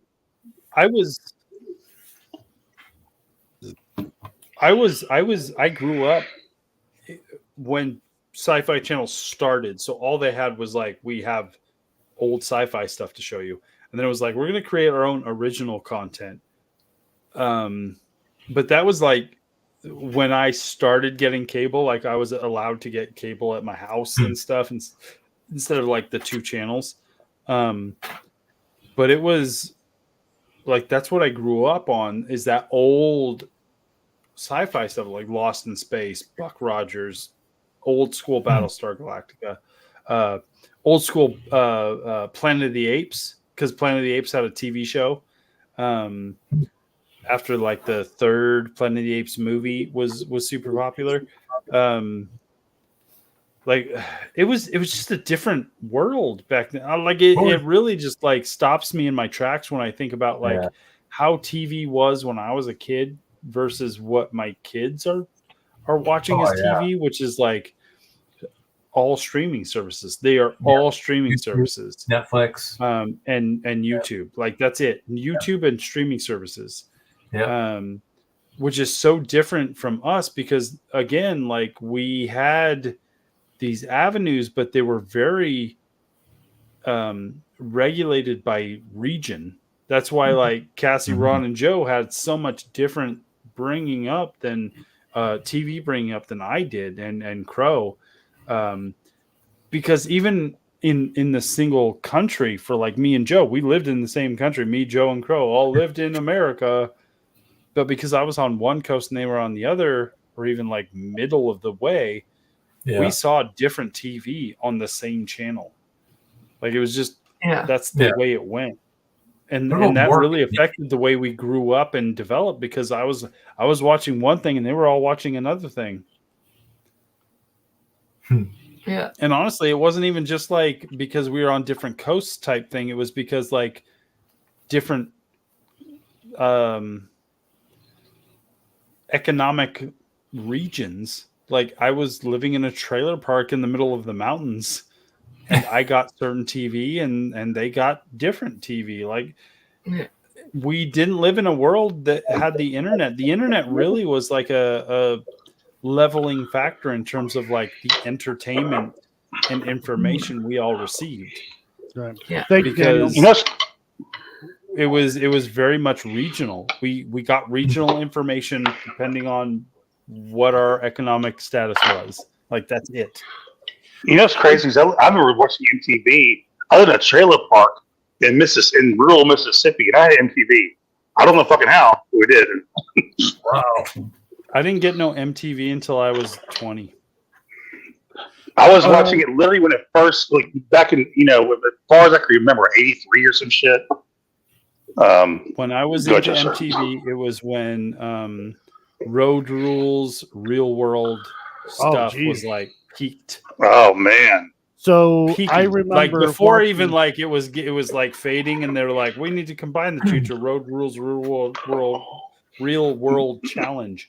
When they like put the Road Rules people with the Real World people in a bus, I didn't do MTV until like way later in life, and like I got hooked on like TRL, like with Carson Daly. And hell yeah! Real World was just like starting to be a thing, and Road Rules was just starting to be a thing at the birth of reality TV. And that was like where MTV was half music videos. So I remember like the first day MTV aired. I didn't like watch it like as soon as it like came on because we didn't really know about it. But it was that first day that it did pop on. It's like, oh hey, we got a new channel. What's going on here? All music videos, like nonstop. And then you had MTV News, Kurt Loder, and stuff like that. And then when you were like, I'm listening to this 30-year-old talk about like entertainment music, right? And then he's cool. Then all he has an earring. All of a sudden they seen how popular the TV show Cops was. Because it was reality TV or whatever. That's when you get Real World. That's when you get Road Rules. Boom. Yep. And they made. We need alternative programming to keep this thing going because honestly, music videos were coming passe. They weren't creating enough music videos to have a whole channel anymore. Right, and they would only play they would play the same shit over and over again, but they would rotate one song out and then put a new video in there and let that go for a week, and then they take another song out, put another one, and that's how they would do that. So it also got to a point where now all of a sudden like rock music was being like completely phased out. Yeah, and that sucked.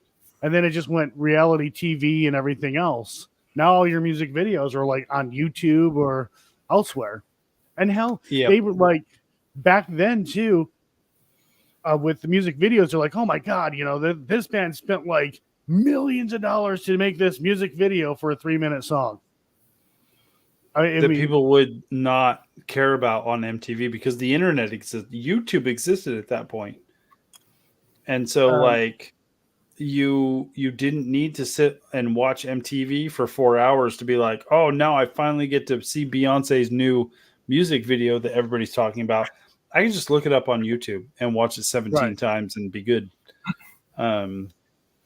So the internet definitely did kill MTV. You know, MTV killed the radio star. Jason! Jinx! The YouTube killed the MTV star, definitely. Yep. But Jason, I'm thinking of you, man. Like growing up for us, every year the MTV Music Awards were a huge thing. Like 85, 86, 87. Every year was like seeing like all these. You missed all that because I didn't have MTV. Yeah, that's what I'm saying. That's what I'm just saying. That I'm just thinking about you. Like every year, that was a big deal for us. The MTV Music Awards and like all the shows on MTV and the music. MTV, it was like, and I didn't have the internet. And so I heard about the MTV Music Awards by friends at school who had MTV that were more better off than me. So like it was just like not a thing in my life.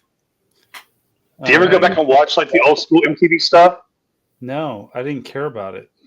The only thing I cared about on MTV was Headbangers Ball. Yeah, somebody else mentioned Headbangers. And Beavis and Butthead. Yeah, I watched Beavis and Butthead at a friend's house who had MVT. Why do I keep saying MVT? MTV. Mike, what's up, buddy? Headbangers Ball was the pinnacle of programming. Oh. But Headbangers Ball was also confusing because they would play like Slayer and then Bon Jovi. But you know, it was Headbangers Ball, the Beavis and Butthead, and Eon Flux, real fucking late at night. You know, in that order, I believe it was. Yeah, man. That was the Liquid Television, I think it was. Yep. But you know, those award shows. I watched one of the, I think it was 1988 MTV Music Awards, and man, you look at that. I was watching. I was like, this is such a different world back then. Like the rock stars and everybody in the audience. This is a different fucking world. It's really cool though. Rock stars were fucking rock stars back then. Like, because you didn't have the access to them like we do now. Yeah, but I think like we had the musician worship back then for like 20 people that everybody has for like Taylor Swift right now. Like I think Taylor Swift is still living at MTV like superstar status, whereas everybody else isn't. Because I feel like when I was young, we can't forget about the mighty people Metallica. Treated like everybody like they were Taylor Swift. Yeah, because all these acts and all these bands and singers were creating music videos every few weeks, and they were putting out albums, and they were going crazy. Like I feel like right now, the only person doing that and living that MTV life is Taylor Swift. She's living the life of a MTV generation that nobody else is, because they're just kind of like not doing it. Metallica's killing it right now. Like Metallica, I have not heard the word Metallica in forever. Well, you're like, I feel like they're not doing what Taylor Swift is, obviously, because I've not heard. They're still huge. Not huge enough Taylor for Swift, the normal person to hear about them. Yeah, but Taylor Swift is more for like the kids, you know. No, I think she's and the ladies. She's for everybody. I think she is. I don't listen to her. Dominating social media and dominating the media in a way. She is, yeah. Everybody is just, they understand who that person is. If you're not into Metallica, you're just not hearing about them, because I like Metallica. I haven't heard a damn thing they're doing since 1990. Jeez, you're living no shit, man. Wow. So it's really funny. I don't like Taylor Swift. It's fine. But my daughter, my youngest daughter, I'm like trying to figure out what my kids like. All my kids range in like their music is all over the place. But Claire, my youngest, she's 8. She's like, I don't like Taylor Swift. So I was like, who do you like? And she's like, Imagine Dragons. So, but so she's not a Taylor Swift fan, which is like so odd for her age because she's like, everyone I likes mean, Taylor none of my kids are Taylor Swift fans, and they like Imagine Dragons and stuff like that. I listen to 80s rock and stuff, so I listen to channels that play Metallica on a rotation, and I don't even know what they're doing these days. So I'm like, they're obviously not making new music or anything. But I know everything about Taylor Swift because she's so culturally relevant and she's just everywhere. Well, So Metallica just put out a freaking new album last year. But if you're not looking for it, you're not hearing about it. Start looking for it. But again, like it's not if you're like not stuff, looking though. for it, you know what Taylor Swift is doing. No, it's not. She's culturally every fucking where. relevant She is. Well, Whether you I mean, like look her or at who not she- doesn't matter. She's just Yeah, but- everywhere. Look at the position she puts herself in, though. I From the don't football care. player guy to The point is, she is culturally relevant. So, like, Yeah. it doesn't matter where you are in the culture of what you like or what you don't like. You are understanding, like, oh, there's a new thing from her, or she's doing a thing. If Metallica is not culturally relevant, unless you are like into Metallica, you don't know what they're doing. Like, I that's see the you're saying. difference. I see you're I saying. don't know what the hell Taylor Swift is doing. I have She's no everywhere clue. though. You get commercials. Okay, you have zero idea what Taylor Swift. Who's she dating? Some fucking football player. There you go. Then you know what she's That's doing, all I bro. know. And the only reason why I know that is because I watched the Super Bowl. Yeah, Because that's how culturally relevant she is. She's everywhere. Otherwise, you'd be like, I showed her don't more know than they did the she's damn doing. game. Joe, Who she dating? I don't know. What's she doing she's- now? Have no clue. She was Does doing she a have a tour in concert Japan. going on? No clue. That's how She- you would know. Yeah. But you But do she- know. She was doing a tour in Japan and flew from Japan back to the United States to be at the Super Bowl with her boyfriend, to watch her boyfriend. It doesn't matter. Everybody Any knows that. sort of like, you know what she's doing. Dating a football player, then you know you know what she's doing. Only I because like watched the Super Metallica. Bowl. I listen to radio stations that play Metallica. Do they have a new album? No clue. That means I'm they're just- not but being I as mean, basically- culturally relevant as Taylor Swift is, and that's not a knock on either one of them. Right. It's No, the all fact I'm that, saying like- is Metallica, after like 40 years, is still huge. And that's like, great, but they are not on the level that Taylor Swift is currently. How about S Club 7, guys? Anyone S Club What? 7? Who? Huh? Huh? Are they still doing stuff? They are actually, they're on tour right now. Who is S Club 7? They're like a, I've never heard of that. are they Australian or are they British? That's don't know. Club 7. Here's Listen, what I I do love know. Blue Oyster song. Cult, and they're playing song. county fairs. So, like, that doesn't. Yeah. That's nothing. Well, Billy Idol was supposed to come here to Bristol and play at this little park. It's like, Oh man, They're English. That's sad. He's playing. He's playing county fairs too. So, like, it's. it is sad seeing all our like huge people that were like selling on Coliseum of the world, not like playing like the fair, the local fair. yeah. It's sad. It's like a, Again, yeah. I mean, really, That's the hell, I didn't even problem. keep up with my favorite band. All I know is they got their drummer back, thank God, and making a new album. That's it. That's all Listen, I know from them Here's right the thing: now. like, you can not like Taylor Smith. You cannot That's a like Taylor possibility. Swift. You could be like, I am not a fan of her music because I don't care about her music either. I don't care about Taylor Swift at all.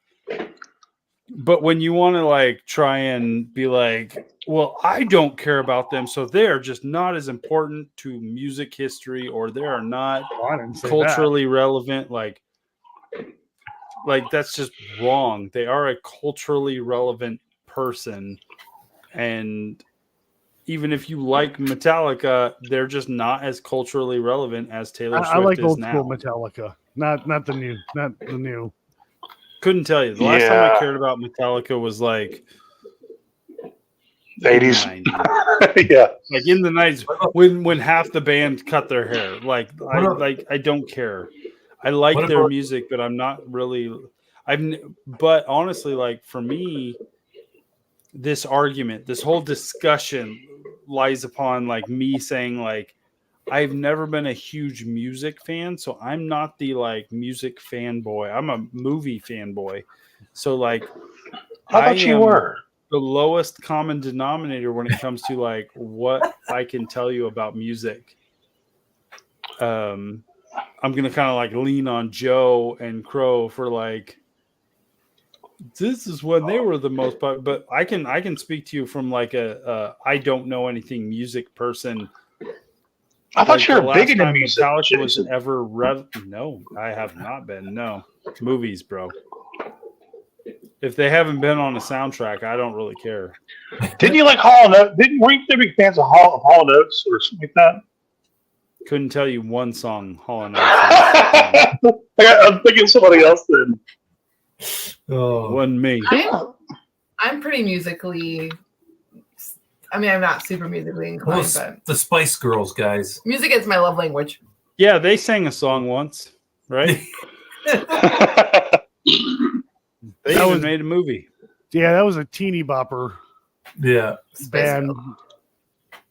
If you want to get with my friends, if you want to get with me, you got to get with my. Like, you have to have sex with all my friends before I'm willing to like give you a chance. Okay, that's a deal. I mean, it's a struggle, but I'll do it. Spice Girls. Or Ace of Base. Oh, dude, Ace of Base. Huge Ace of Base. Huge. I remember I was working at McDonald's. I was close with the closing shit. This new guy started. He come in there, and we ran the place basically. He came there and took my Metallica Ride of Lightning tape out and put in Ace of Base. It plays over the whole store. And I was like, "What the fuck? You took out Metallica and put in Ace of Base?" I actually secretly liked it, but I didn't want to let him know that.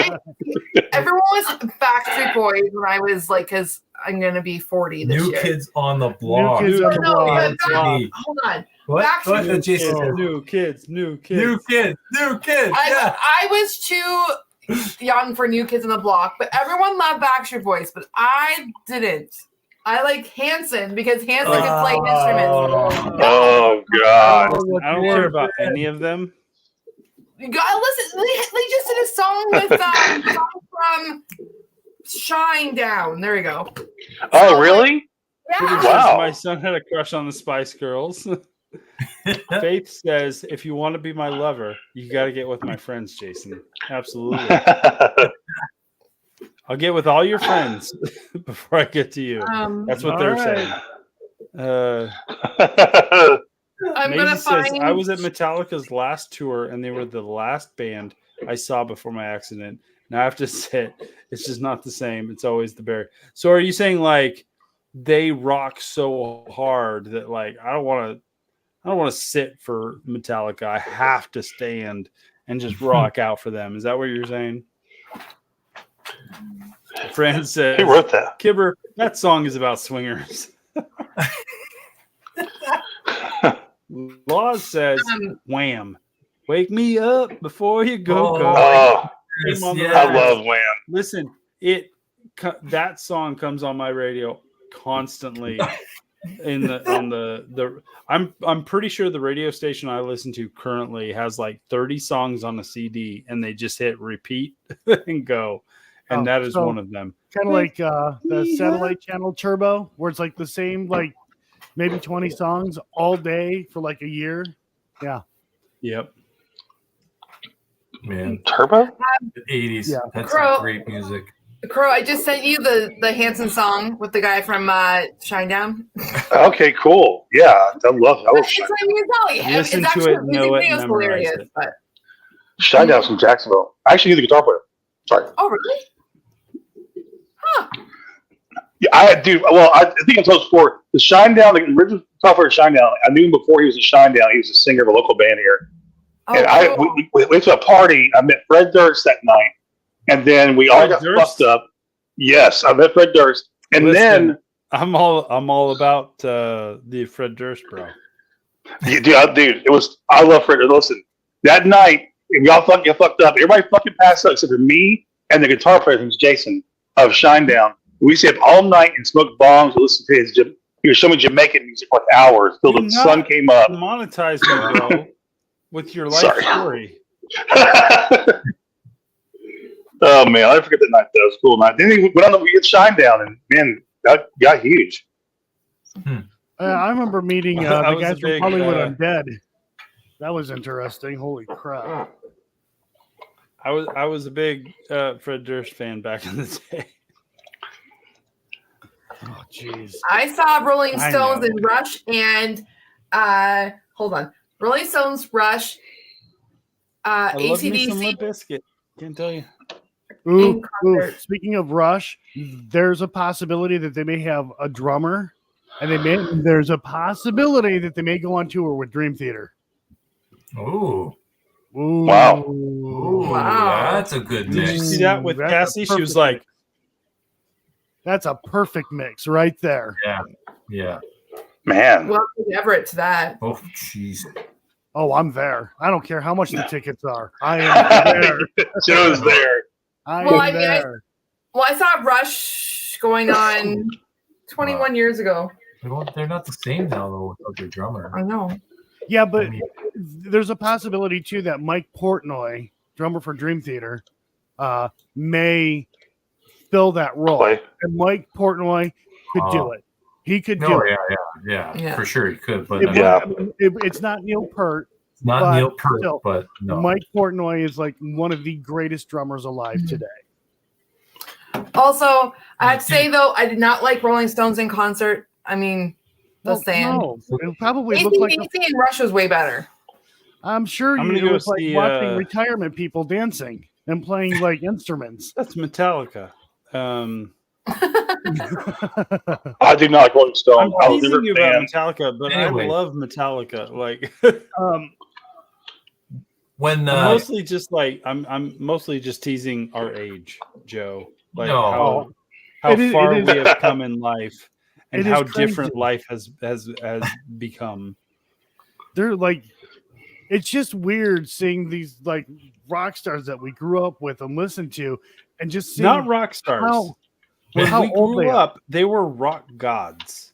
rock. There you They go. were the. Yeah. They were the Hey. rock gods, and like now we sit here and we're like, nobody knows anything about our childhood because all of No. the gods that we worshipped as like artists just faded away. Like, and that's like musicians. That is entertainment in general of like shows we watched, directors that made movies, comedians that we enjoyed, like everything from our childhood that was like, oh my gosh, these are the biggest things ever, are just not anymore. And we're just like, this is so weird how far we've descended from that, because their quality has not changed. It's just society, the talent that has come up past them has grown to a degree. Like we're just like, man, like it's just a wake up call of like we lived some life. We lived life that like has changed the world. Like the world has moved on from not just like liking this stuff, but like moved on to like just flat out differences. Like it's weird to like sit down and be like to sit there and think. Like I remember as a child visiting family in like a farming community in the middle of Nevada and being like, the funniest thing is like reruns of the Flintstones. And you're just like, there's a laugh track to this cartoon that's like very Leave It to Beaver, I Love Lucy, like women are in the kitchen and the dudes go out and like make money doing manual labor. And this is peak entertainment. And we're just like, now I'm just like, that would not fly. That would not fly at all right now. It's weird. But I also enjoy sitting here on YouTube and hanging out with people in the chat and being like, "Oh, we're all here at the same place." It's truly amazing. I talk about friends like Except for New the Zealand. Canadians who like had the same thing but in a different language because they like spoke French. It's weird. Anyway, Stop.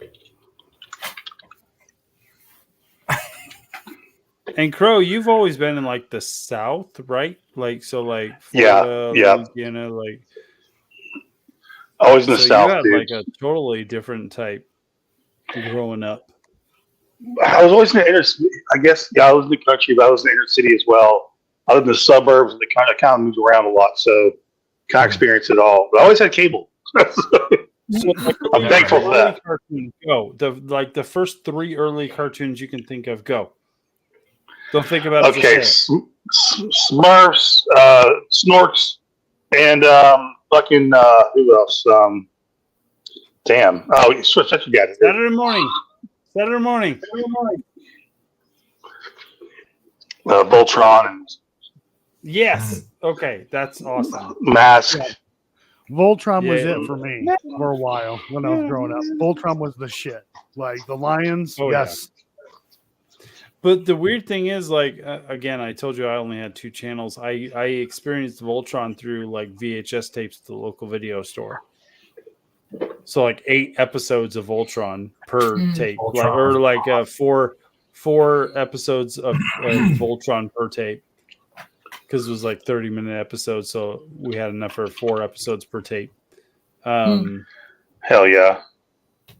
But yeah, that was the restriction of our lives, man. What you could get from the video store or if you could afford cable. We had cable because we would have had like Much Music, but we didn't have any special channels. I never had cable. Much Music was like the MTV, right? So that was like the special channel. We had YTV, which was like, I guess, a Nickelodeon stuff on it.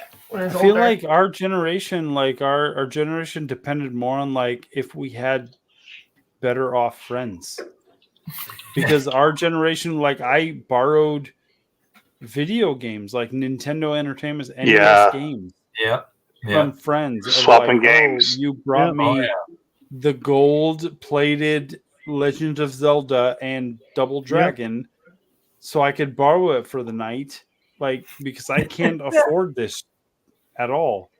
But now we live in a life that is like everybody can afford to like get the basics to a degree.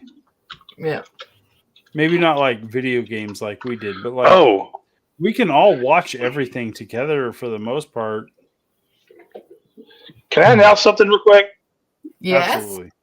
One of my favorite movies of all time, Days of Thunder. They're making a part 2. With Brad Pitt supposedly Tom Cruise. So I'm fucking here for it. I'm so excited. I'm gonna say it right now, and sorry if I get demonetized. That's bullshit. Don't smash my dreams. I am still on the pulse of the entertainment world. That is bullshit. And I like literally Brad Pitt is not going to do Field of Dreams 2 or the Days of Thunder 2. It's not going to happen. Days of Thunder 2, baby. Because Days of Thunder is amazing. Rubbin is racing, bitch. But like, it's not happening, bro. Don't get too excited. You read some bullshit on the internet. Actually, I thought a few places actually, and I'm doing some Googling now just to like you see. Need to smarten up, bro, because one, Days of Thunder is one of like Tom Cruise's like hardcore properties. He's not going to be like, nah, I ain't gonna do that. If he's sitting there making like Top Gun sequels, and anybody else, especially Brad Pitt, is like, I could do better. Like, I don't need that. I don't need to come into Days of Thunder 2, like 30 years after the fact. Look, so happening. I'm seeing it. I'm seeing a lot of talk on. If you go look on Google, man, a lot of talk about it. about it being, made and who's going to be in it and blah, blah, blah. So I'm hoping this is one of my favorite fucking movies. No, I don't want to crush I'm your saying dreams. don't do it. Like, don't believe it. I'm not keen on the whole Crow remake. I don't like what they've done to that character. They haven't I've shown never me seen the enough to first make Crow. a judgment. What? Oh. Apparently, the first trailer is supposed to come out tomorrow, so I'm going to reserve. Oh, really? I didn't know that. I'm going to wait for judgment to see what they're doing, because I know they're not doing they're kind of doing their own thing, which I'm fine with. I'm totally cool with them doing their own thing. But the first trailer is supposed to come out this week, if not tomorrow. Like if they were going to do a new Crow movie, I prefer them to stay away from the original character and have it be a completely different character. I think that would be cool. I'd be okay with that, but I don't know. I don't know what they're doing right now. I should watch the first one. Where is it? Which one? The first Crow. Where would I watch it? It's good. It's good. One, if you want to don't watch the get an second, idea for Crow, watch the first one, and never watch anything else that is Crow related. Right? Yeah, that's what I was saying. Oh, Just goodness. don't stop at the first Crow movie. That's it. Okay. The second one ain't bad, but it is very much not good. Everything else is not good, period. Okay. Various degrees of not good. It's just oh, this was popular, cash cow grab. It's not good. Okay. Okay. remember Spawn? Remember the movie Spawn? Spawn, yes. Spawn was the same thing. Spawn is very much a Crow idea of this is popular, let's go, boom. It's a comic book movie. It's dark, it's 90s, it's gritty. And they did good. They did it well for the time it was made. But they did it in a way that didn't really hold up to the way it would continue. And I think that was a 90s thing in terms of the X-Men's cool, just slap leather on it and you're good. It didn't really lend itself to sequels. It didn't really lend itself to wanting more from that story. And so Spawn, The Crow, they were just good for that time, for that moment right now. Especially The Crow, when you have Brandon Lee dying and not able to continue. And honestly, the story of The Crow is just not made to continue for that character, because it's a soul that has been wronged and it wants to make vengeance, and it gets its vengeance so it can move on, and it does for that movie. Crow 2, it's well, that soul left. It's done. It did its job. It's gone. We need to do the something Crow 2 else. is a completely different person. That was Ash. That's why. It's because it doesn't make any sense. Because that Crow, and even they say in the first Crow movie, it's the Crow happens often. It's because a soul is wronged and it needs to get revenge. That is the thing. And so the second one is this is a new person, a new soul that has been wronged, and they need to do their own thing. And so they're that's great. It could work, but oh man, unfortunately the death of Brandon Lee is just going to taint your series. It's always going to be less than. You cannot do anything for that. And then trying to modernize it, it's such a 90s idea and a 90s aesthetic for The Crow that I don't know if you can really make it work. You can try. They're going to give it their old college try to make that 90s aesthetic of what The Crow is.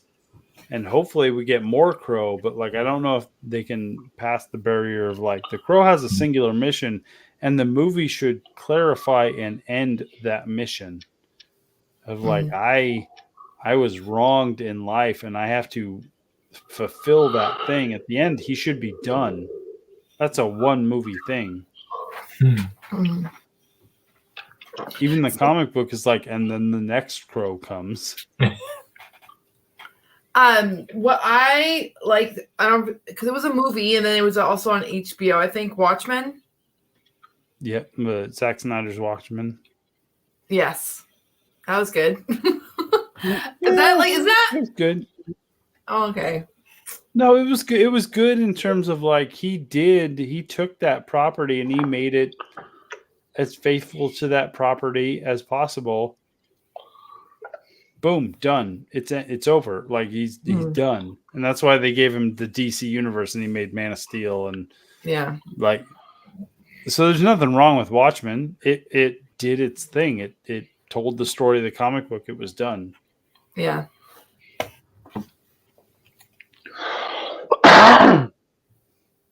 Yeah.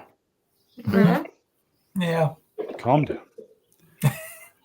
All right, guys. I've been at this live stream for 2 hours and 15 minutes. I'm tired. I gotta go to bed. But I've enjoyed the journey through the 90s and 80s and hanging out with my friends. I'm gonna go around the table, guys. I know y'all know, but we got to do it because we want to make sure you guys are enjoying all the content that these people are putting out. Weeping Willow Paranormal, what do you got going on, and where can people find you? So next week will be the premiere of Hansberger Winery Part 2. And also next week, we are traveling to the Conjuring House in 10 days with Joe Vitale and Side-Eye Guy and Allie and Don and a bunch of people. So that'll be fun. And then I went to the Beck House. The Beck House will be in April, those episodes. And then Conjuring House will be in May. I don't know. Hopefully. Soon. That's what's happening. And I've encouraged Cassie and Ron to do a lot of behind the scenes video shooting and just like making sure to include you guys in the journey to the Conjuring House and all of that going on. So make sure you are subscribed to Weeping Willow Paranormal so that you can get the full adventure of their trip. So do that. Weeping Willow Paranormal on YouTube, on Instagram, like just follow those people. You're good to go. Joe, what do you got going on, sir? All right. So next Tuesday, I will be joining up with Nightmare Nation. I'll be joining up with a youngin named Dawson Toller, and the Side-Eye Guy. We'll be investigating a location. I'm not going to say what location. I'm going to be investigating a location. It's the White House. He'll be in the White House, guys. It's super weird, super exclusive. Well, I wouldn't call it the White House, but kind of sort of close. And then after that, be with Cassie, Ron, Conjuring House. And then so make sure you're following Joe, guys, because Joe and Weeping Willow, they're going on an adventure. I've encouraged both to like making of like behind the scenes, like let's go on this adventure with you, not just for the investigation, but for also the adventure to and from. So make sure you're following Joe, you're following Cassie and Ron, because like we want to be a part of that adventure, man. And these guys are willing to make you part of that adventure. So follow these channels because that's awesome. It's a great location. It's a great bunch of people. Let's do this thing. Crow, a funky butt loving. What you be doing? I have nothing going on. I'm a loser. So super awesome. I have nothing cool going on. Anyway. Go watch Crow's new video. It's great. Yeah, go watch it. Yeah. Yeah, sorry. Make sure you have to follow, guys, all these channels. We kind of team up together to make sure everybody's doing good. We're going to tell you guys when content is coming. So, Crow of Judas, Joe Vitale of Entity 7 Paranormal, Cassie and Ron of Weeping Willow Paranormal, and please follow Cemetery Road. I will have new episodes next week of actual cemetery videos. I'm going tomorrow to check out a cemetery, clean some stones. We're doing good. And it's been fun hanging out with you guys. You too, man. But y'all Thank are you. awesome. This has been great. Happy birthday, Joe. Happy birthday, Joe. Joe. We love you, Joe Joe. is 19 years old. So And he shows his age very well. every super chat on his channel, all the memberships go towards 17 canes to make sure he can walk through his paranormal investigations. We love you guys. You all are awesome. I will see you next week. Until then, remember, as always, be respectful, be safe, and we will all see you on the next one. Have a good night.